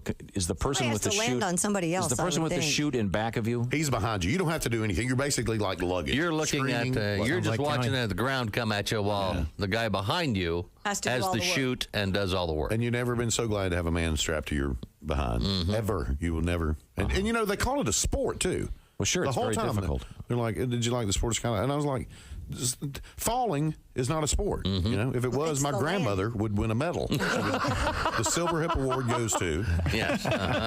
If you want to make a sport, you should just throw the parachute out of the plane and then make the guy jump and put it on before he hits the ground. Oh, I like that. Now, for competition, throw one parachute out, 3 or 4 guys jump. Yeah. Oh, there you go. He won. So did you glide in, James? We glided in, and on the tape. Did you fall or did you land standing? At the very last minute, he said, "Stand up," and I was already going down, and there wasn't no. There wasn't no. But my ears did not pop. The thing with the ears. Yeah. So when I hit the ground, immediately I was like. He was like, "How do you like it?" And I was like, "They were good. I enjoyed it very much because I could not hear myself. Couldn't hear a thing." Well, that's because see, if it were me, I would be tightening every orifice in my body to prevent leakage, including my ears. Plus, there's a dude behind you. Yeah, yeah. And that part stayed. That my ears did not pop until maybe the next day, and I had to sing that night. I was doing a play called "Smoke on the Mountain." You're a singer? I didn't know. Yeah, where you sing gospel music. It's a gospel music play. You know, smoke on the mountain, fire in the sky. It's a great play. Yeah. So I'm trying to sing. I'm like, amazing, great, that queen. Well, that's unfortunate. I want to apologize to anyone that might have. Well, I don't know if you're deaf, you automatically talk that way, even though you can speak. That's what it sounds like when you're talking. Yeah, I mean, it's nerve wracking. And the more scared, you've already done it, the more scared of it you are, the better you get out, the more you get out of it. You know, it is really like that facing your fear and all that stuff. And when you're standing in the doorway of that plane, it's every cell in your body screams, "You better hold on to something." I mean, it's overwhelming. I have a question for you. I feel like this is a good radio audience question. Last night, we started the tour at the Improv in Hollywood, and it was a fun show. And Erica was with me, and you know she's a pretty girl. And after the show, I'm saying hi to some people, and this really, really drunk man with his partner, he comes up and he's just staring at my wife, and then he stares at me, and he goes, "Man, you outkicked your coverage." Hey, welcome back to the Bob and Tom Show. Christy Lee, Pat Godwin. Hi. Jess Hooker. There's Jeff Oskey, Ace Cosby. We're in the O'Reilly Auto Part Studios. Hello, Tom. Hello, everybody. Thank you very much for joining us. I look around the room, and Jess Hooker's here. I like your new haircut. Looks good. Thank you. Oh, sorry. You're having a snack? No, I was having some Java House. Oh, okay. Well, very good. My hair's growing out. Yeah. Looks great. And I fell asleep with it wet last night, and so it's curly. And I don't know. My hair's never been curly, and now it's starting to be curly. It looks very nice. That's all I'm saying. Thanks. How about your Looks hair, like Tom? Jeff's. Pardon me? What about your hair? What about it? It's gone. There's certain spaces where it's not there anymore. I started ordering the topper toupee things so we can have toupee day. Toupee day here at the show? Toupee day. Yeah. I've got a collection working. We Got it hitting. absolutely must do that. Oh, I'm looking forward to it. Yeah. Now, we have... we have some letters. Well, I was going to say, we also have hair in the news we'll get to. But if you want to do your letter, go ahead, then I'll get the hair story. Hello, Bob and Tom Show. Hey, gang. My name is Oakdale Bud here. I just wanted to show you some photos of my work, which is the San Joaquin County Fairgrounds. The photos attached are from Building 2, built in 1957. And to my understanding, these urinals are part of the original install, and these are female urinals. They are higher off the ground, and they do have paper gaskets, so I'm honestly not sure if you sit completely down or not. It looks like a male urinal that extends to twice its length out. Wow! But once again, and they're That's in case you shoot out instead of down, I guess. and they look like they're factory made Right. porcelain, whatever. What do you guys got going on I don't down know. there? I don't need that. I think based on your hardware, you might shoot a different direction, or you face it. What? Where is this again? You would face it, I guess. Fairgrounds. The San Joaquin County Fairgrounds. The install took place in 1957. This must be an experiment that failed. You could stand over it, face it, Yeah, that's probably what it is. Oh, so you'd face the wall. Yeah, I would. No. Yes, and you stand would. up. You do? That's why it's a urinal. If you were going to sit down, you just go to a regular toilet. Wait a minute. Yeah, hold it. I can't believe I'm agreeing with Christy. I think to describe it, it looks like a giant spoon, and the what? Yeah, with the handle. Yeah, the handle. The handle is going away from the wall, and you would straddle that thing and Yes. hover over it. I mean, we hover anyway. Wow. On a traditional. We got on this topic because at Glastonbury, the big music festival that took place largely last weekend, right. They made a real big deal of they collect all the urine. Huh? And they turn it into, what do they turn it into? Was it fertilizer or something? They collect all it's a big earth, give the earth a big hug. But they had female urinals there. Oh. So we were trying to figure out what a female urinal was. Oh, that's interesting. There you go. But yeah, so it's 1957, you said? And that's from Oakdale Bud. So that didn't take off. Yeah, huh? apparently that didn't. I can see why that didn't work. I mean, Well, wouldn't it would work, but I can see why women wouldn't want to do it. I mean, how would you know? But lift your skirt. if you were wearing pants, well, that's what I'm saying. Yeah. Back in '57, a lot of ladies wore skirts at the time. Oh, that's true. That's right. So pants on women. Well, bear with me for a second. So you walk up, you face the wall. If you're wearing a dress, you hike up your dress. Then what do you do with your underwear? You just pull it to the side. You pull it to the side. Then Yeah, just like your then bathing do you have to reach down there and kind of aim? You have to kind of adjust No, we don't have anything to aim with. We don't have little. I mean, you can take two. penises. Have you seen a woman's vagina? Oh, no, he keeps it dark. No. Face to face. I only know it by mouthfeel. Man, you know what? I really do hope that's true. That you're just a master of cunnilingus.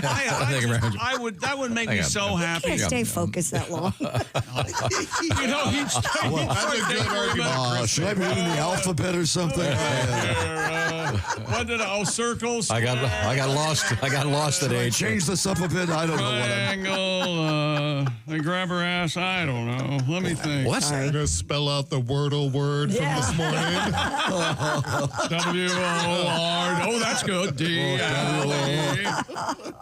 Sorry, Tom. Okay. No. This is I don't all know why we interesting. just can't make a baby and get out of here. I have to do this. Got a miner's cap up. Thanks for the nice letter. We certainly appreciate it. Yes. That's interesting. But that must be one of those things that they thought this is going to take off and it didn't. Yep. It looks like it would be. I don't see how it would work at all. I see how it would work, but I don't think I wouldn't use it. I feel urinals are like a space saver as well. Right, and that that's takes two toilets put together. This just dawned on me, Tom. I think you'll agree. The reason these female urinals have not caught on is because guys would sneak in there and do a major transaction in the female urinal, and it would just lay there. Yeah. And then they'd walk away. Can you show me the picture again? Those are not. I forgot to mention this. They're not in stalls, right? They're just up against a wall. Well, they're in a stall. You can see the wall. Oh yeah, you can see. Oh, okay. Yeah. I was going to say because that may be why it didn't take off. I don't know why I didn't think that. Of course, they're facing the wall because that's the definition of urinal. You face the wall. Right. Yeah. Odd. Interesting. Do you Good ever to know. on a toilet, Tom, at home? Do you ever face the wall? Sandwich on the tank. You've misbehaved, and she makes you face the wall. I don't. I'm trying to think in the history of my life.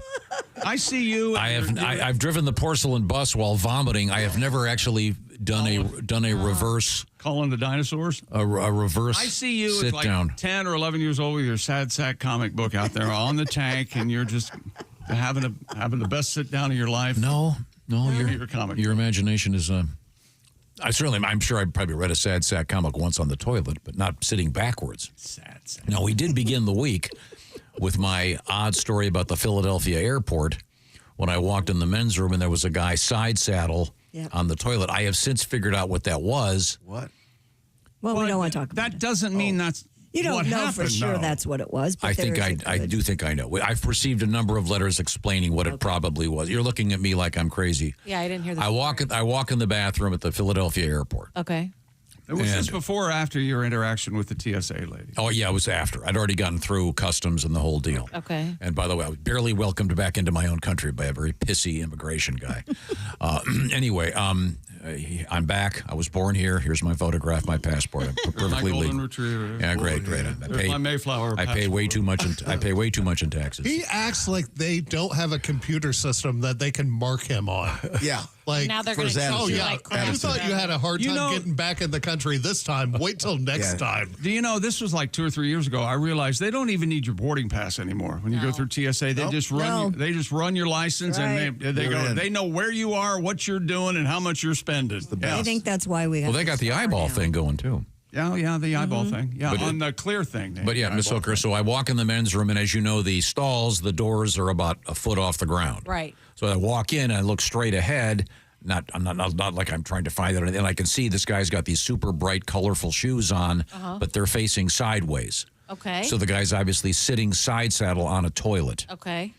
So I don't know. I asked these guys. I asked. What did people tell you It was a medical issue. I think it may have been a medical issue involving a colostomy bag emptying. Maybe that would be it. That's my only explanation. That's the best explanation I've heard. And I'm glad we revisited it. well, no, it takes all the comedy. I thought it was some weird kink. Well, no. And I also the guy was watching videos with his little with his camera. But I also remember that's where the glory hole was, and he was just waiting for a friend to pop through. See, that's another possibility. Yeah. But now the other aspect. Were you in Minnesota? That's exactly where I was going with my conversation here. Love. Remember the famous story of some politician that allegedly had the so-called wide stance? He was sitting in a toilet and he kicked the guy's foot next to him, and they. Oh yes. This apparently was some illicit homosexual encounter. And the code word I think was slurp. Remember? Was it? Oh. Yeah. You're not helping. Yeah. Okay, I'm sorry. So we can move on from there. But yeah, if that's what the guy was doing, that's so be it. Yes. All right. Do you have to change the bags? I just thought you got a new bag. You have to. You have to rent. You clean them out. No. I know you would have to, but I would think you'd just get a whole new bag. I don't think they're reusable. No, I think you're right. I don't know. Maybe you can empty it if you're in a situation. But I mean, God bless the guy for dealing with it. I didn't know. I thought there might be some comedy there. Clearly, there isn't. Is this a choice you can make? You can go to colostomy bags instead of actually putting up with the muss and fuss of using the toilet. Well, no, Why would you do that? You wouldn't want to do that. Convenience. You wouldn't have to stay in bed all night. You wouldn't have to leave you stay in bed all night. You wouldn't have to leave the glow of the television. I have way too much information. Never leave a movie theater about just sit this there because of my father-in-law, and it's not a pleasant thing. Of course not. No. I remember I told you the story in the early days of radio. We had to read those random public service announcements, and they would just come across. You have a colostomy bag. What? No, it was the Ostomate Society or whatever it was called. Oh, they would meet. Yeah, they had. And I didn't know what it was, and I said, "What are these guys? Are these guys with 8 hands? What is this?" Right. That would be like an octopus. Yeah, and I did that on the air, thinking how clever and funny it was. Yikes! Sorry, I didn't get reprimanded. Yeah, no, it's my own fault. I didn't know, but maybe they should put an explanation on the announcement so I wouldn't screw it up. And I'm sorry. Time now to check in with the sporting scene. If you're just joining us, hello, how are you? This is the Bob and Tom Show coming to you from the O'Reilly Auto Parts Studios. That's Chick McGee at the sports desk. What's happening? Well, first we have one more letter from Tom from Ethan. Tom, I wouldn't mention this, but I think this is something you're really going to want to try. Okay. And I'm pretty sure you'll enjoy it.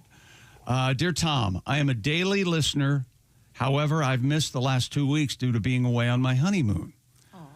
I was wondering if you could do a new segment called Things We Learned in the Last 2 weeks or so. God. So I can get up to speed on what I missed. And given that Josh has now quit, he's not here to oppose the segment. Thank you in advance, Ethan from Illinois. Well, thanks, Ethan. How does that sound to you, Tom? I think maybe we need to move on, but... Josh always hated the Things We Learned segment.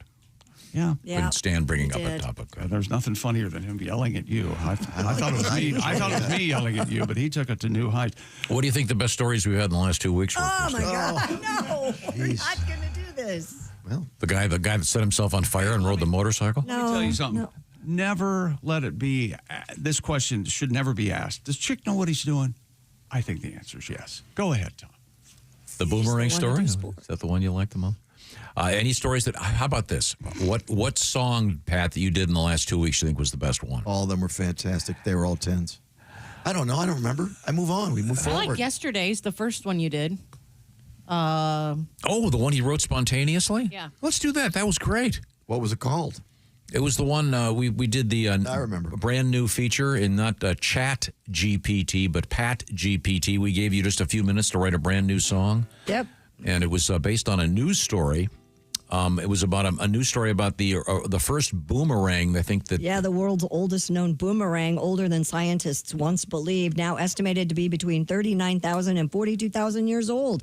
But it was used for hunting, not sport. So it did not come back. Did not come back. Throw it at some And critter. it was in Poland that they discovered.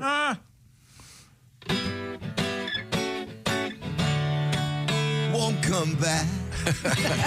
This boomerang won't come back. 40,000 years old. Maybe this relic had a crack. Once upon a time it came back around. But this one falls right to the ground. Oh, who really needs that? Who really needs that? A boomerang should come back. A boomerang should come Maybe back. it was used for hunting, cavemen on the attack. Won't come back. Won't come back. Won't come back. Won't come back. Won't come back. Lovely. That's great. Really good. And speaking of Poland, that goes with Wimbledon. Iga Swiatek, who's, I think, from Poland. She bowls. I know that. The women's final at Wimbledon, it'll be Amanda Asamova. Asamova? Who's from New Jersey, oddly enough. She's American, and Iga Swiatek are the women's finalists. Semifinals today, Novak. Oh, sorry. Djokovic, not loud enough, and Yannick Sinner. And Carlos escaped from Alcaraz, and Taylor Fritz in the other semi. Okay. Asamova. Yeah. That gave me a chance to introduce a great song to you guys you'd never heard before. Nope, it was a song, all right. You don't like this too? You ever heard this one, Miss Hooker? Great organ. Thank you. This is Put any words here at all. a little bit of a Ray Charles thing there. Any words at all. Remember this one? Yeah. She's about a mover. Just say yeah. She's Asamova. You to get out of No, there. I really do. This was in a movie from my childhood. I know it was. It was? Yeah. Great song. I'll have to look it up. But Okay. yeah, I'm pretty certain it was. Yeah, I know that song. The Sir Douglas Quintet, their other big hit was called Mendocino. Yeah. Remember that one? Anybody? Remember that one, Pat? Yeah, I like that. I don't know that one. Teeny bopper. I'd love to hear Mendocino. I like Mendocino a lot, yeah. I need to be reminded of Oh, here it is. Wait a minute. Here we go. Yeah, here it is, yeah. Oh, it's a live version. All right, motor mouth. Teeny bopper. Teeny bopper. Ooh, what? Wait. Well, now remember, now technically, He was just 17, and he knows. I think probably 18 is technically a teenager. Yeah, it's in Mendocino. Great song. Mendocino was the prison that he had to go to. He did a five-spot in Mendocino. I remember that I didn't understand a word of that song when I was a kid. I didn't understand that Mendocino was a place. Yeah, it's in California. Yeah, of course. I didn't know that. It was a hit song, though. It was good. But yeah. That was a hit song. She's About to Move. It's a great song. Number one. Is that the name of the song? She's about a mover? What does it mean? She's About a Mover, yes. I'm sure we could do an acoustic version with proper diction. It wouldn't really have the fun feel. Does that mean She's moves? about a mover? Does that mean she moves during sex? Is that what that means? No, it's not that literal. Huh? She's a dancer. Oh. It's poetic. It could mean whatever it means to you, it could mean to anyone. That's not that. Fortunately, they did not sell that to the Metamucil people. That would be really inappropriate. It's not too late. Yeah. She's a bowel mover. Yeah, they'd be awful. Bowel mover. Yeah, it'd be awful. It'll happen one of these days. Gotta move your bowel. Okay. Let's. Mendocino. What's coming up in the world of sports? Make you loose. What's coming up? What's coming up in the? Coming up, we got Christy. Okay. No, you got sports, don't you? All done. Are you done already? I already did my Nick and Bowling. That was my big, we have big home run of the morning. Asamova. penis-shaped housing developments. We have guys and gals having sex in an RV. I hope nothing but skyscrapers at the Penis Village, right? We'll find out. And Joey Chestnut will be joining us, the world champion eater, the man who has the belt again, winning it in July 4th, of course. at the Nathan's Hot Dog Competition. Joey will be joining us in the studio shortly. So hang out with us. We are in the O'Reilly Auto Parts Studios. This is the Bob and Tom Show. For a complete copy of the Bob and Tom Show contest rules, go to bobandtom.com/contest-rules. Or just scroll down to the bottom of the page and see contest rules. This is the Bob and Tom Show.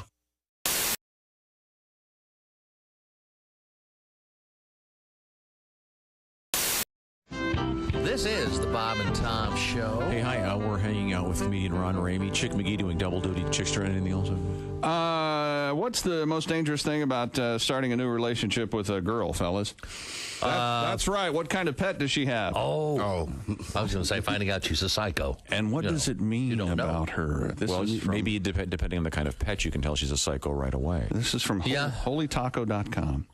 If she has a big dog, what she thinks it says about her. Mm-hmm. I'm not like those other girls with their tiny yappy dogs. Mm-hmm. I'm a strong, confident, independent woman who's making it in a man's world. I see. I love big dogs, though. What it really says about her is a big dog says, I want a boyfriend. I want a boyfriend. I want a boyfriend. I want a boyfriend. Really? What the pet is thinking is, please stop using me as a body pillow and grinding on me in the middle of the night.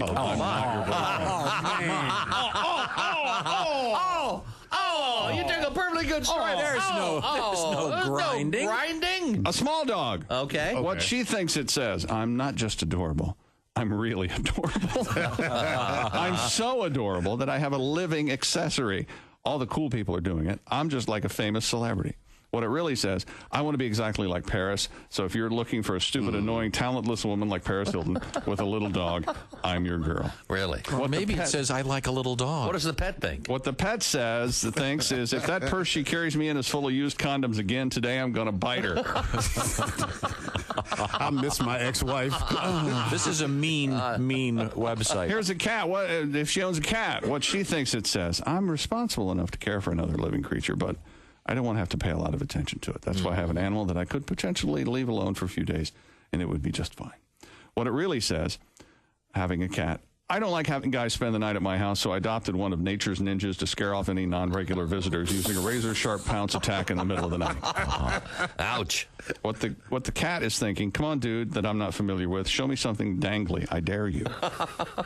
What she thinks it says, owning a fish. Fish tanks are sexy. I know this is just a small bowl, but it still oozes sex. This fish depends on me, and if it lives past the first day, people are going to know that I'm responsible enough to take care of another life.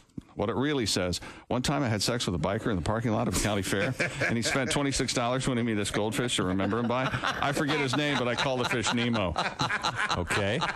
What the pet is thinking, that whore hasn't fed me in 6 days. My water looks and smells like a sewer. And finally, a parrot, what she thinks it says, I enjoy having a pet that's interesting and intelligent. I am an exotic person, so I have a pet that reflects my personality. What it really says, if you own a parrot and you're a girl, my grandpa died recently.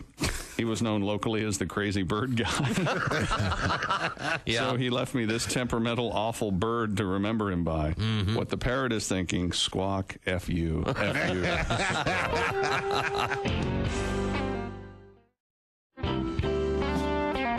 One of my favorite things you've ever discussed in the show, and if you wouldn't mind maybe doing a little bit of this for me, you have talked about marriage on this show to the point that we actually get requests all the time. Well, good. For people to hear your little discussion about this, which is brilliant, and I don't want to give away any of it, but would you mind relating a little bit of, you know what I'm talking about? Well, I mean, I was married for 3 years, and which is not a long time, you know. We were supposed to be together until one of us died. True. I never even had a fever. My friends were shocked I got divorced. You're getting divorced? That's weird. You seem so happy at the wedding. The wedding? Yeah, that's not part of the marriage. No. It's like telling a shark attack victim, gee, you seemed okay on the beach.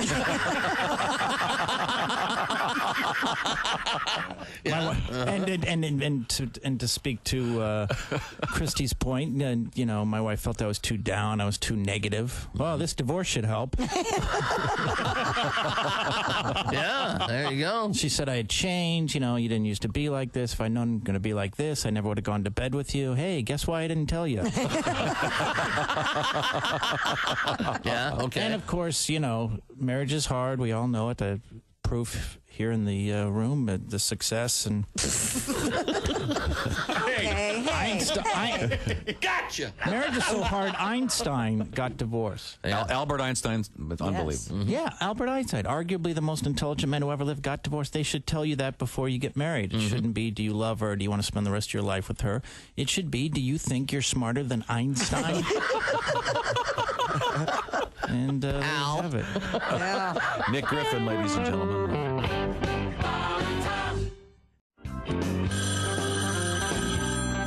Bob and Tom Show. Bob and Tom and Steven Seagal. Steven Seagal. That's right. Hey, Steven, how did you make your living, Steven? I made my living in the movie. Oh, okay. Yeah. For the last 20 years, I've been a cop. Uh-huh.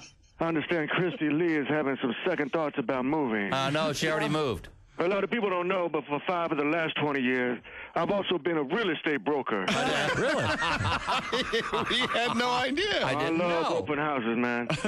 Sunday, I show up, meet the owners, and say, "You get out the car! You get on the ground!" Yeah, it's crazy what happened. Steven Seagal! Yeah. You Steven Seagal! Yeah, I get that a lot, man. And then you Steven Seagal! Yeah. Hey, back up, man. That's it. You Steven Seagal! I made my living in the movies. I'm an ass whooping by Steven Seagal. For the last 2 seconds, I've been a bitch slapper. Steven Seagal. No, man. Wow, you have sound effects and everything, huh, Steven?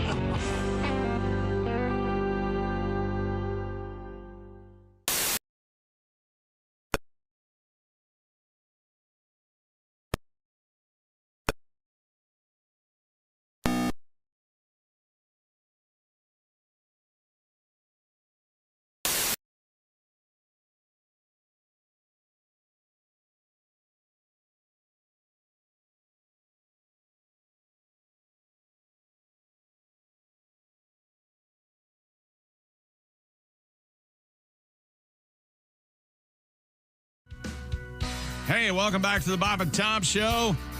At the Silac Insurance News Desk, it's Christy Lee. Hello. There's Pat Godwin. Hey, chick. Jess Hooker. Hello. Jeff Oskey. Hello. We're in the O'Reilly Auto Parts studio. There's Ace Cosby. Think O'Reilly Auto Parts for all your car care needs. Get the parts and service you need fast from the professional parts people at O'Reilly Auto Parts. I'm Chick. Hello, Tom. He walked on up to me and said, "Hey, big boy, what's your name?" Oh, just singing a little bit of the Sir Douglas Quintet, ladies and gentlemen. Because we had, what's her name, Maria Asanova? What was it? Her actual name is Anisimova, and she's from New Jersey. I'm not sure which exit. She's going to be in the finals at Wimbledon for the ladies. Yes, she is. And Djokovic and Sinner today, and also Escape from Alcaraz and Taylor Fritz. And then Sunday will be the men's, tomorrow will be the ladies. Okay, very good, very good. Now, what else we got? A couple of WNBA scores, then we'll get to Christy. Minnesota beat the Sparks 91-82, and Washington over Vegas 70-68. And that, as we leave you with this morning, that is sports. Shut that door. That's right. But I have a question. I brought this up earlier. Yeah. What set of athletes would you want to see naked the most? And we brought this up because we have in Pittsburgh, Pennsylvania, tomorrow evening, there's the nude bowling event. Mm-hmm. I believe it's bowling at the Crafton Ingram Lanes, beginning at 7:00 tomorrow evening. Tickets still available. Nudity is required. Well, wrestling, of course, was naked early on in the Olympics, right? But I'm saying of contemporary athletes, who do you think are the best looking naked? Christy, your thoughts? I said gymnasts, but you guys fought me on that. Our producer, Jason, had beach volleyball. Volleyball's pretty strong. And I've said this for years. How do they get away with making the ladies wear what they wear and then the guys wear what they wear? I don't know. Ratings. Yes, I know, obviously, but why won't the ladies stand up and go, well, we should wear the same thing as the guys? Maybe they want the tan. Maybe they like it. They work really hard for that body. There actually was some country's team, female team. Last year, I believe, wasn't it? Yeah, it was a Muslim country. The girls asked to wear different, and they allowed them. While not practiced in modern Olympics, there are several sports where nudity would not be out of place, especially considering historical precedent. Baseball? Running. Except for the catcher. I mean, come on. Oh, I thought you wanted to talk about this. No, he doesn't. Running, swimming, wrestling. Now, running, we had the guy, remember the hurdler? Golf. How could I forget? We had the hurdler a couple of weeks ago. The guy had the same name as a famous rock star. He should be starring in movies. And he was doing BBC. He was doing the hurdles, and his schlong came flying out. Chris still won. And he won. Hurdler named Chris Robinson. You haven't seen this? Oh, I need to look it up. Oh, yeah, he's going to show you. Find it for you. You'll get to see it on the big And screen. he's a hurdler, And he's wearing white shorts and a white top, and there's no missing it. Yeah. Okay. He's a black gentleman. and it flies out. Okay. As a reminder, we have a YouTube show every night at 8 p.m., and there is a video of Christy watching the hurdler jump, and her mouth just agape, and just little trickles of drool anything like this coming out the side. Okay. Be sure to check that out. Yeah. But again, in your opinion, Miss Hooker, what athletes, male and female, would be the best while naked? I have to go on my brand of guy, and that is a dad bod. So I'm going to go like a lineman, a football player. Wow, that's unusual. It's not unusual. Or like the shot There's put. a lot of women who like big guys. Shot put, discus, stuff like that. Okay, Pat Godwin. big guy. The ladies, you'd like to see them. I'm on. with Jason on this one. Volleyball's hot. Yeah, that's I was surprised. I thought you would say pickleball. Oh, well, pickleball is not. Or golf. I thought you'd say golf. Tom, when are you going to start playing pickleball? I know. I can't. Just I'm boring us surprised. to death with pickleball. I am not going to tell you about what I do. He's playing. We just Are spent, you playing? He's we, playing. We just spent 20 minutes on spoons. He's playing pickleball. I don't know if you can with your busted wing. I can. I'm not very good, but I can play. Are See? you playing pickleball? Yep. Yep. Are you Yes. playing pickleball? Admit it. In my driveway. Did you get? They invented what time can I pickleball in come his over? neighborhood. Can I get? This is guy talk. Okay, me and you. Did you get laid out of it? You know what I mean. Oh, you were so. We were playing doubles and you rescued me. Yeah, that's exactly how it sounds. You must have been You watching. were so close to the net. Did we ever find the hurdler? No, we can't seem to find it. Okay, never mind. Okay. I can look it up on my Well, phone. I think they might have pulled the video. Oh, okay. Yeah. Very graphic. So what's the what should I Google here? Big black. Oh, don't do that. The guy's name is Chris Robinson. Oh, okay. Not the singer. Not the singer, Right. yeah. Chris He's Robinson hurdler. Hurdler. And It should pop right up. the event was a couple of weeks ago, and it just flew out of his pants. Unedited is one of the options. Yeah, you want that the one. unedited. You want the Okay. unedited. Yeah, so when your phone may not be big enough. All its glory. All right. Okay, now that Miss Hooker is now watching it. Damn it. He's only about 5 or 6 steps into the race when the thing flies Yeah, out. and he tries to put it back in, which is even funnier. And he does win, by the way. Oh, that's good. Yeah, he does win. So it doesn't slow him down. Wins by a nose. Wow. Wins by a head. Okay. Oh, this is an interview with him. Oh. And him watching the video back. Oh. Yeah. Yeah, he's Oh, got a big goodness. smile on his face. Of course he does. And he's got He's a big, showing everybody. got a big Boy, smile. by the way, he was so big he finished first and second. Yeah. That is a big man. Okay, let's move forward hey here. now. There it was. Yeah. Okay. All right. Okay. It's all right. out there. Oh, yeah. Holy cow. Yeah. It's there. He's trying to adjust it. He's trying to I hide know it. he is. In the middle of the race, he reaches down and tries to wrangle the thing. He knows that it's Isn't this coming a out. briefs moment? Shouldn't you wear briefs? Yeah. Like a maybe size down brief? Yeah. Oh, there we go. We finally have the shot up there. There it is. And then Oh. Yeah. Look at Oh that. my God. That's not even It hit him angry. in the chin. No. Yeah, that's not angry. No. He's a shower. Imagine as a grower. Well, that's the thing. It ain't no bigger. Oh, my God. Yeah. Well, he must have done it on purpose because he's wearing shorts. And white. Well, that's what they wear. That's No, but I mean, Oh, now we have an isolated frozen shot. oh, that one right there. That touches his belly button. Yeah. That touches his belly Now button. that is freaking. I'd like to speak on behalf of small penis men everywhere. I am with you on this one, Chick. That's disgusting. Represent. That is wrong. That's awful. It's something. It's not disgusting. That's not what I told ladies you. like. Now you know why I was You agape. shoot that guy right now. It's lucky it wasn't a relay because the guy might have behind him or in Like front of him grab- might have thought it was the baton. Yeah, grab the wrong Except thing. it's too big. Wow. Okay. Well, let's move forward here. Christy, what's coming up? Coming up. Oh, what? I need to excuse myself. Our breakfast. I know we got our guest, Joey Chestnut, world champion eater, will be our in-studio guest shortly. Yeah, we have an interesting pubic hair story this morning. I wonder how many. Never mind. What? How many And we got pubic hairs Joey's eaten over the years. What do you think, Tom? Oh, come Ask him on. that. Every We hot never dog's got to got our a lot of Barbie weird stuff story in it. yesterday. We got a we have You a know, nice there's Barbie a new story. Barbie movie coming. Oh, new movie. Yeah, No. with Sydney Sweeney, No. and she plays One booby. was She enough. plays booby Barbie. Have you seen that? No, I haven't seen yeah. Are you It's not producing this? It's not Torpedo Barbie. It's booby Barbie. Good to know. She got some boobs. Have you seen Sweeney? Yeah, You gotta look that up. yeah. There's a new Barbie doll out there that's kind of interesting. We've got a great story coming out of West Virginia. They know how to rock there. I'll tell you what. We got a vehicle pulled over.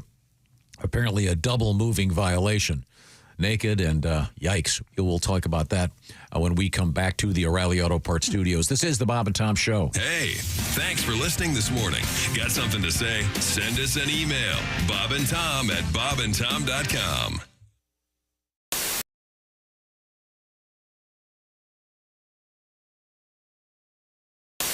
Okay. Hey, Peter. Hey, Bob. What are you doing out here? Same thing you're doing. Got a light?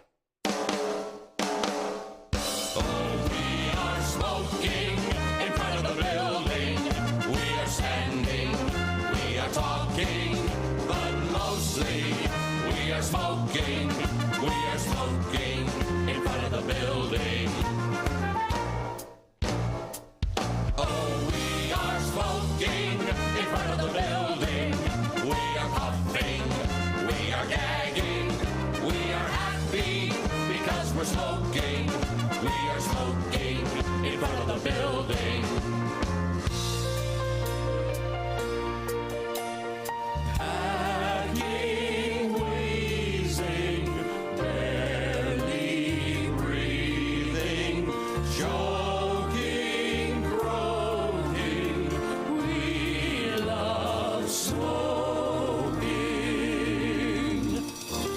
I met a girl from another office.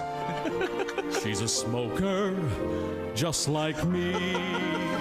Now we're dating and we're smoking.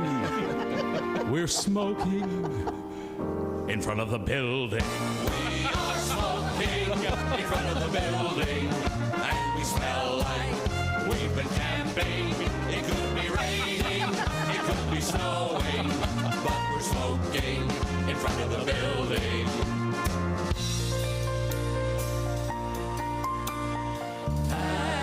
Hacking, wheezing, barely breathing, choking, croaking.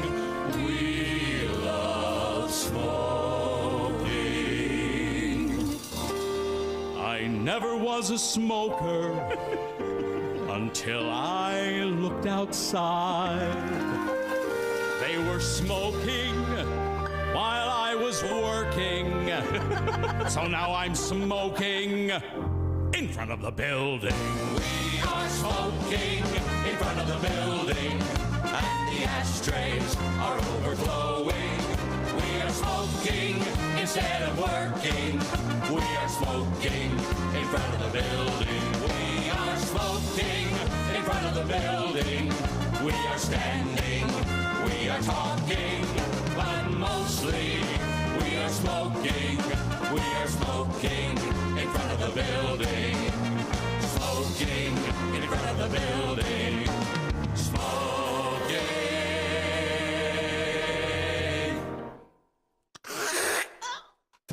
Oh, God. In front of the building. Beautifully done. Where was the end? Screw it. Bravo. Middle-aged fella, 40 years of age. 40 Is that years of middle-aged age. technically? No, I guess not. I mean, I guess so. Not really. What's You're life not- expectancy? Around 80? I'm probably halfway there. You think you're going to make it to 80? Not a chance. I know. I'm going to have a heart attack while I'm weed eating around my tomato plants. All that's all.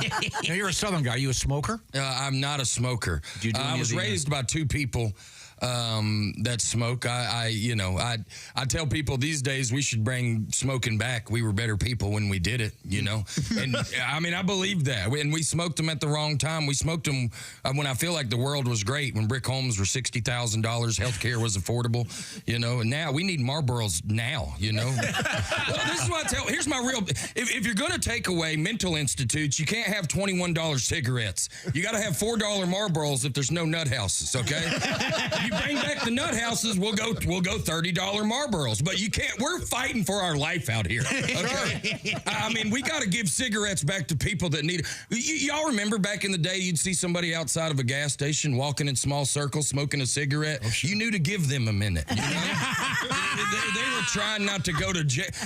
I believe wholeheartedly about. I'm not talking about bringing back to restaurants, but people. You go on a walk and look around. People need cigarettes, not vape pens. You get vape pens, it happens too fast. You get to that cotton candy immediately. A Winston 100, you're going to figure some stuff out. You know what I mean? Bravo. Yeah. Hilarious. So true. Yeah, man. I believe that. I don't smoke, but I've seen the magic of cigarettes. And people that haven't been around cigarettes, they've never seen a cigarette save Thanksgiving. Because it happened. No, y'all have seen it happen, man. Aunt Barbara was about to say something that was going to turn that dining room upside down. But now she's out on the screen porch making a business decision. You know what I mean? Somebody's out there talking to her. Yeah. Going, hey, Barbara, they don't mean that. Yes, they do, Tammy. They say this every year, Tammy. She's always been like that. You know that. That is the realest thing. That's great. I saw a black woman in her yard. I was at a stoplight a couple months ago. I saw this black woman in her yard in a house dress. She was watering her grass and smoking a cig at like 9 in the morning. And I was like, that is the most relaxed human being. I just stared at her in awe. The realest thing. All the things we worry about, and my wife, and I got a text, and next morning she was just like out there smoking a cig, watering her grass. She's ready for anything the world has to offer that day. I was so jealous of her. I still think about her. That's a perfect visual. Yeah. I like driving. I'm not a big fan of flying. I got upset. I don't know. You know how you hear all these bad things about Spirit Airlines? I finally had to fly Spirit Airlines because I needed a direct from LA to New York. And, there's the only flight they had left. And I go, how much is it, direct to fly in an hour? And the lady goes, $150. And I go, that's like a very reasonable price for a ticket, but where they get you on the extras. And I go, $150, I'll take it. And the guy goes, now are you going to want to sit down? I think so. He charged me $30 to uncross my arms. At one point, I'm just dead asleep on the flight. They wake me up, they go, hey, it's your turn to fly the plane.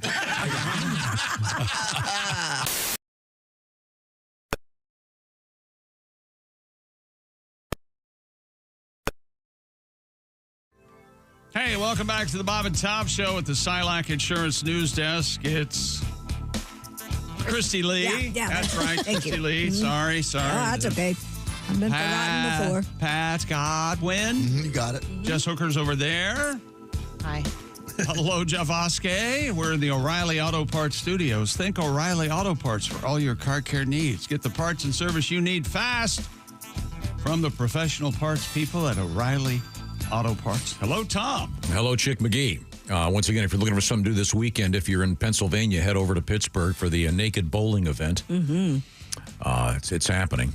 And now, yesterday we got talking about Mr. Oskey, hairy man, very fine name. I believe we gave him a nickname. A couple of them now. But I bring it up because we did have some interest. I was trying to find yesterday the story about the guy that made clothing out of hair. It turned out it was a lady. British designer created a gown entirely out of donated pubic hair. Ick. Sarah Louise Bryan appealed for donations through social media, requesting all manner of hair, Jeff, especially pubic hair. She then worked for 6 months designing and crafting the gown. Ms. Bryan told Mashable that her goal with the garment was to create something more controversial than Lady Gaga's meat dress and knock Lady Gaga's designer off her throne to be the ultimate queen bee in wearable art. Now we have a picture of it. Yeah. And it's kind of a maxi dress. I thought it might be like a skirt. That's it looks like like 3 feet long. And that's hard to look at. It's like a skirt, and then she's got on a bikini top. And Is the top made out of hair? Yeah. as well? Yeah, the Hey, top. Tom, that's hard to look at, and the dress is ugly, too. Yeah. That is. It really is disgusting, isn't it? It sure is. But Looks is like her top? looks Is her like moss. Is her top made out of Yeah. pubic hair? Okay. It's all made out of pubic hair. Ugh. No thanks. Now, do but girls get pubic hair on their boobs? I think they do, right? What? No, it wouldn't be. No, there's. I mean, you could have whiskers. You can have a stray nipple hair, but you don't get pubic all hair. of a sudden, Mr. 2020 vision over here. But it's not It's not the pubic hair. pubic region. It wouldn't be pubic hair by And definition. it's no. So, but they do get hair on their breasts. Yes. That's not our topic. Let's move forward here. Okay. Got it. There's hairy breasts. Yeah, there you go. So in this case, it looks like it looks like a brassiere made of human hair. It's Yeah. She's it's got really that Al hideous. Jackson filter, doesn't she? She sure does. Is she what? It's Soft focus. Oh, okay. It's weird. But she looks AI, doesn't she, Tom? Don't you think? Close. yeah, that photograph of filtered, her there's something weird. Her forehead's bulging and her eyes are popping out. Jesus. But She looks like the sad kids in the big paintings. yeah. Yeah, right? Yeah. But again, this was done recently, which is why it was so difficult. I mean, think about it. If it had been done in the 70s, it would have only taken 4 or 5 people to donate. You're saying because everybody's because I don't think anybody does that. I think that's over. The shaving. No kidding? You think? Yeah, I think it's just personal preference. It's not a fad anymore. Right? Yeah. Yeah. I think you can. No, I can do whatever you want. Yeah, bring back the bush. do we have a song about this? I I understand. could do something for the dress. As I so exciting. Lady with the pube dress, lady with the pube dress. Oh, lady with the pube dress, lady with the pube dress. Oh, first there was Gaga's ribeye dress, made out of meat, looked like a mess. Now there's a pube dress with a bush that matches, short and curlies from strangers. It's a floor-length bush. Oh, it's a floor-length bush, shed and fast. Crotch hair from her boobs to her ass. Lady with the boob dress, lady with the pube dress, pube dress. Lady with the pube dress on, everybody. Lady with the pube dress, lady with the pube dress on. Mitch Ryder, baby, in the house. Now, the advantage of that, Miss Hooker, would be you wouldn't have to shave before the third date. That's true. 'cause Well, I think that is legs are primarily on that rule. I think. I thought it was everything from the waist Trim down. everything up Unless you're before a date. Now, what is that rule again? the third date rule. Yeah, you don't shave your legs prior to the third date because that'll be your. And even on the third date, I mean, that's a personal preference. I don't know if you. Yeah, we don't shave Is our it- legs because we can't control our sexual. Yeah, that's exactly right. Yeah. Hey, you guys made the rules. We did not make the rules. The third date is also called Media made the rules. Release the hounds. How long is it? Oh, I guess nobody's really dating in here. How long is it? How long do people wait now? These I days? think it's. I feel like it's longer. I mean, I wait till I'm in love. Shut up, Jeff. How long does that take? 2 minutes? I don't know. Your first date for me. You're still on the fence, though. Pat falls in love with whoever's Yeah, oh We're going to go over and meet him right now. He loves you too. Well, speaking of love, we have a great story coming out of West Virginia. This is, and I hope did you get a copy of this mugshot? Oh, okay. This is great. Okay, this couple were naked and having sex in a stolen RV when they were arrested by authorities in West Virginia. It gets better. According to a criminal complaint, an officer pulled the vehicle over near Bluefield and spotted the driver being straddled by his female passenger. The 48-year-old man, who appeared to be intoxicated, reportedly confessed that he and the 35-year-old woman were naked and attempting to engage in sexual activity while driving.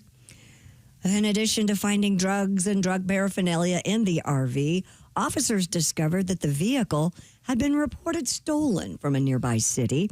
They were, of course, arrested on numerous charges. During the traffic stop, a passerby yelled out to the patrolman that the RV's occupants had switched places as he approached. Officer R.L. Ham wrote in the report, quote, "I inquired about their actions while the vehicle was in motion, to which the female suspect candidly responded, 'We were effing.'" Oh. Do we have the... There they are. Yeah. Now, as we look at the photograph, that's They the were in lady. a stolen RV. Uh-huh. Looks like the cast of Breaking Sad. You see why I kind of thought that was two guys at first? Yeah, you Well, her could've. hair is Yeah. like sideways or something. Yeah, it's something's weird. It's an right there. undercut. And that's, if I were a judge, I wouldn't even have to have him walk in the courtroom. Guilty. You know what, though? The guy on the right, he seems like he's got it together. Yeah, really? Yeah, he's like, yeah, man, whatever. Yeah. No, I think he's so stoned. Can't even open his eyes for the picture. Yeah, that is one ugly woman. Wow. They switched Let's just be- places, you said? Yeah. So was he on top? And I then don't she know. switched? I think maybe she was driving and then they switched so that she could. Either way, it's That trick never works. in a moving stolen RV. Yeah. They couldn't even pull over. Why didn't they just pull over and do it in the back? Yeah. There's a bed. Yeah. Yeah, pull over a rest stop or whatever. Nice Have a rest. slappy camper. I'm sorry, Tom, what? Slappy camper. Slappy camper? Make a Pat, look- don't you like the car?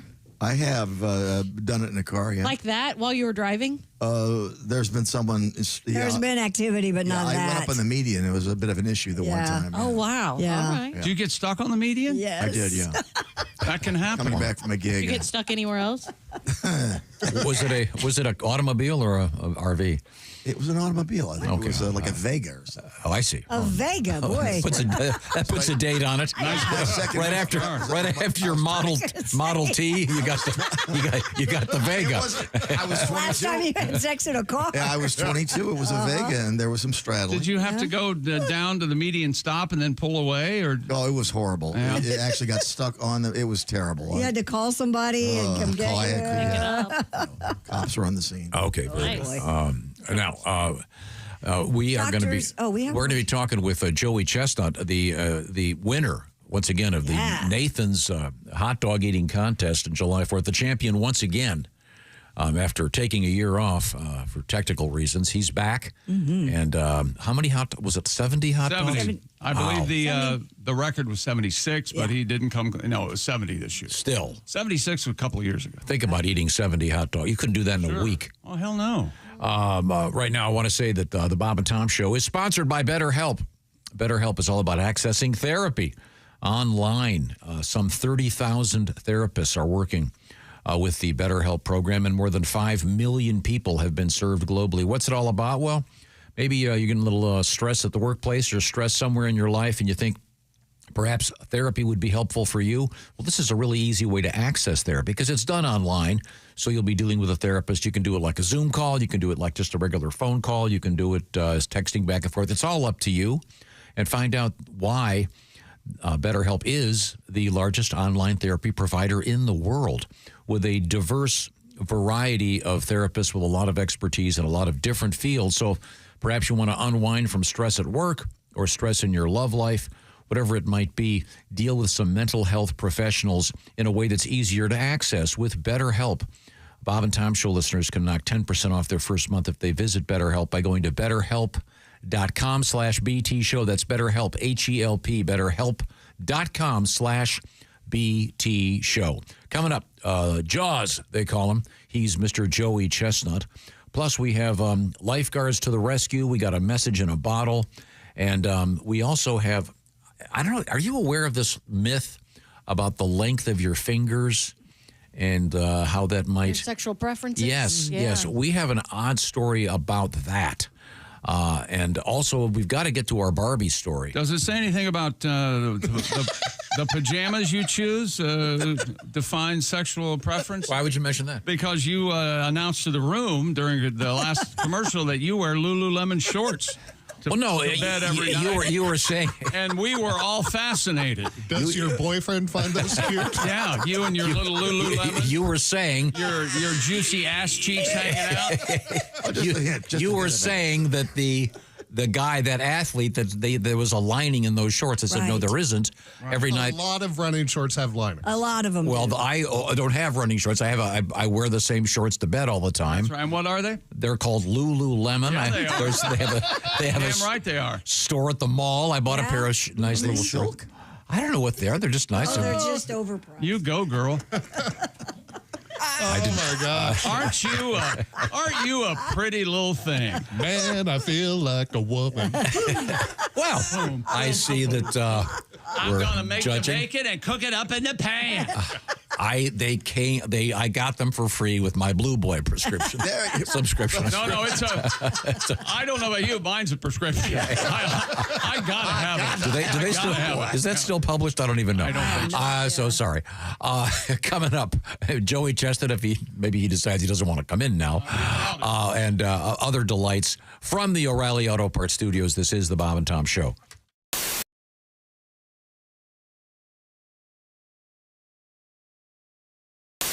Do you follow the news at all? Yeah, I think, because naturally you have to. Like, comics travel so much. We perform in every type of market, every demographic, socioeconomic group, all that stuff. So I think comics should be encouraged to talk about the stuff. But you follow it and you get down and you're like, oh, wow, the world's gone to hell. But and gotten so violent. But I don't think the world ever got violent. There's no got. The world's been violent since the beginning. Cain killed Abel, right? The third person on the planet killed the fourth person. We weren't even able to make it to 3 people before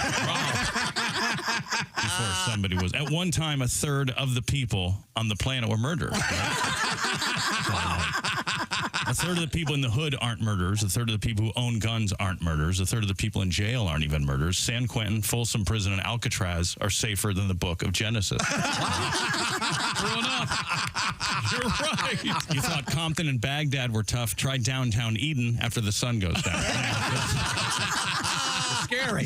There's murder and violence at person 3. One couple had 2 boys who had the world to themselves, and one of them was claiming this town ain't big enough for the 2 of us. Cain killed 25% of the world's population. That's more than Stalin, Hitler, Idi Amin, Pol Pot, King Herod, Genghis Khan, Manifest Destiny, typhoid, cancer, AIDS, cooties, all combined, right? Right. Cain killed a third of the people he knew. He knew 3 people. He killed one of them. If you knew Cain, you had a 66 and 2/3% chance of survival. There's no such thing as the good old days. There was no perfect time to be alive. There was like one good day. It was half a day. Adam and Eve were naked alone in an oasis. Yep. Lunchtime came. People got hungry. Apples were eaten. Boom. Detroit.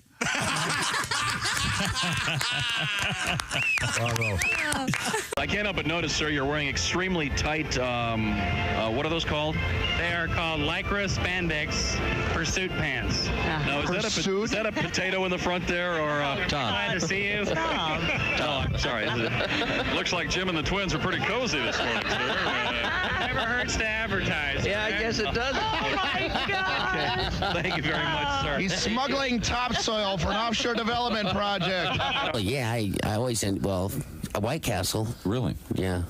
I was, God, I was so drunk I thought I was in McDonald's. I ordered a quarter pounder. I got 500 hamburgers. You know what I'm trying to say to you? Help me. Okay, thank you. Pick a number between 1 and 50. We'll ask our guest. Then I'll just hit a random sound effect. We'll see if it fits the commercial. All right. 1 and 50, Clinton. Pick a number. 35. 35. That's Andy Moore Ford. 35. Here we go. Heavenly deals at Andy. There you go. You'll think you've died and gone to Pick another number, at Clinton. Andy Moore Ford. 27. 27. Andy Moore Ford. Electrifying deals at Andy Moore Ford. Okay, pick another number. Go ahead, Clinton. Any number. 8. 8? Okay. Oh, Lord. Oh, dear. They have body shop. They have a body shop. That's at Andy Moore Ford. Any other number. Go ahead. Pick one more. 19. That's... That's our manager screaming at the fabulous deals you'll find. Where's that? At Andy Moore Ford. This is the Bob and Tom show on, this morning. Man, I wish I'd lived to hear today's show. Me too. I wish I was here. You know, there's a reason I'd never heard of this band. Why? Because this guy had to have his penis cut off for publicity. You know, I prefer musicians who can actually make it on their skill, not on their lack of a dick. So, I knew you'd have I know how to make it in show That's business. what I said. Yikes. I know how to make it in show business. First we whip it out, and then we take a cleaver. How does he pee? Sitting down. All over the place. Yeah, that was the video. No, that's not true. How does he pee? Depends. Okay, never mind. Sorry I asked. Hard copy all of a sudden. This is exclusive. Dogs die in the cargo hold? Occasionally. And then they just replace them with a dog that looks similar. They got a big dog farm for these things, man. All the airlines share the same dog farm. Dave, we need a Shih Tzu. Brown face, white feet. We need a Shih Tzu, gate C27. It's a number 8. Yeah. Bring us that And, number 8. another newfie coming in on United. Try to take care of that. Yeah, he's stiffer than a board. Come on in. Okay. The big danger at this time of year is the heat. If they were down there, and if the plane is delayed on the tarmac for any reason, it can be a problem. So that was just a story this week that came out. Do the right People thing. Drive your dog. warning folks that are flying their dogs about that. There you go. I ain't making this up. And if it's a small dog, like a little tiny little hand dog, Yeah, you can put it underneath your seat. no, just throw it out the window because those aren't real dogs. Those aren't real dogs. This is cool. I like doing radio. How can you change a dinosaur's name I don't know. Yeah, halfway through. halfway through? Do you know what the smallest dinosaur was? What? The clitoris. Very tiny. Little red, pinkish dinosaur. Well, congratulations. Wow. You finally got it on the air. Done it, haven't you? Congratulations. Way to go. See, all that filthy lunch talk, and now it's on the air. Are you happy now? Are you a big man saying clitoris? Is that it? See, I always thought the smallest one was the lick-a-lot-of-puss, but apparently. Hi, this is Chick McGee from the Bob and Tom Show. Thanks for watching this morning's show. To listen, just go to bobandtom.com and check out the list for a station near you or stream the online radio. Welcome back to the Bob and Tom Show. There's Christy Lee at the Silac Insurance News Desk. Hello. There's Pat Godwin. Hey. Jeff Oskey's here. There's Ace Cosby. We're in the O'Reilly Auto Parts Studios. I'm Chick McGee. And Tom, we have member of the family, special guest. Here he is. He is Jaws. He is the world champion eater. He is Joey Chestnut. Ooh, congratulations. Hello, Joey. Thank you. Good to be back. And once again, Joey regaining the title. Yeah. You didn't lose last year. You just did not participate due to some technical. Yeah, I was banned temporarily. Yeah. I guess I like to eat a bunch of things, and there was some conflicts. Yeah. Now I noticed that the ratings skyrocketed this year. Oh yeah, they definitely went up. That's I think that's good for everybody. It wasn't not just me. It was everybody worked together on that. Well, how many competitive eaters can you name besides Joey Chestnut? Thank you. Well, I was going to say Well, there's Kobayashi, but is he still eating? He retired, Not right? anymore. He got retired. See? What about Piggy McCorkle? Remember him? Oh, boy. Remember Piggy? Well, Piggy could put it away. Back in the day. I've got lots of questions, but first of all, again, congratulations. And I was at 70 hot dogs. 70.5. Ooh. Oh man, it was it was nice to get back in the 70s. Didn't quite make a run at the record at 76, but is that your record? Yeah, it's my Why record. didn't they round up? Come on, be nice. It's because people are betting on it. Oh. Those gambling sites made money because some of them had the over/under above 70 and a half. Are you serious? People think I did it on purpose. I was like, no, I was just. Tom, we haven't gotten a chance to talk about this. All professional athletes all across the board are experiencing threatening behavior on the part of fans / people of betting on their games. This is a big problem. Venmo huge requests. Like, I lost money on this. Yeah. Maybe you could have eaten 2 more hot dogs, Joey. Come here. I want to show you my trunk. Oh, my stuff like goodness. that. Yes. I remember in the early days prior to this problem, I can remember Peyton Manning in here telling us that it started to bug him when people would come up to him and instead of wanting to know about any particular game, they were upset about certain stats because of their fantasy football team. Yeah.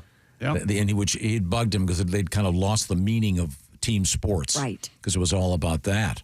But yeah, that is kind of a weird problem. But Joey, I'm looking at some of the stats here now.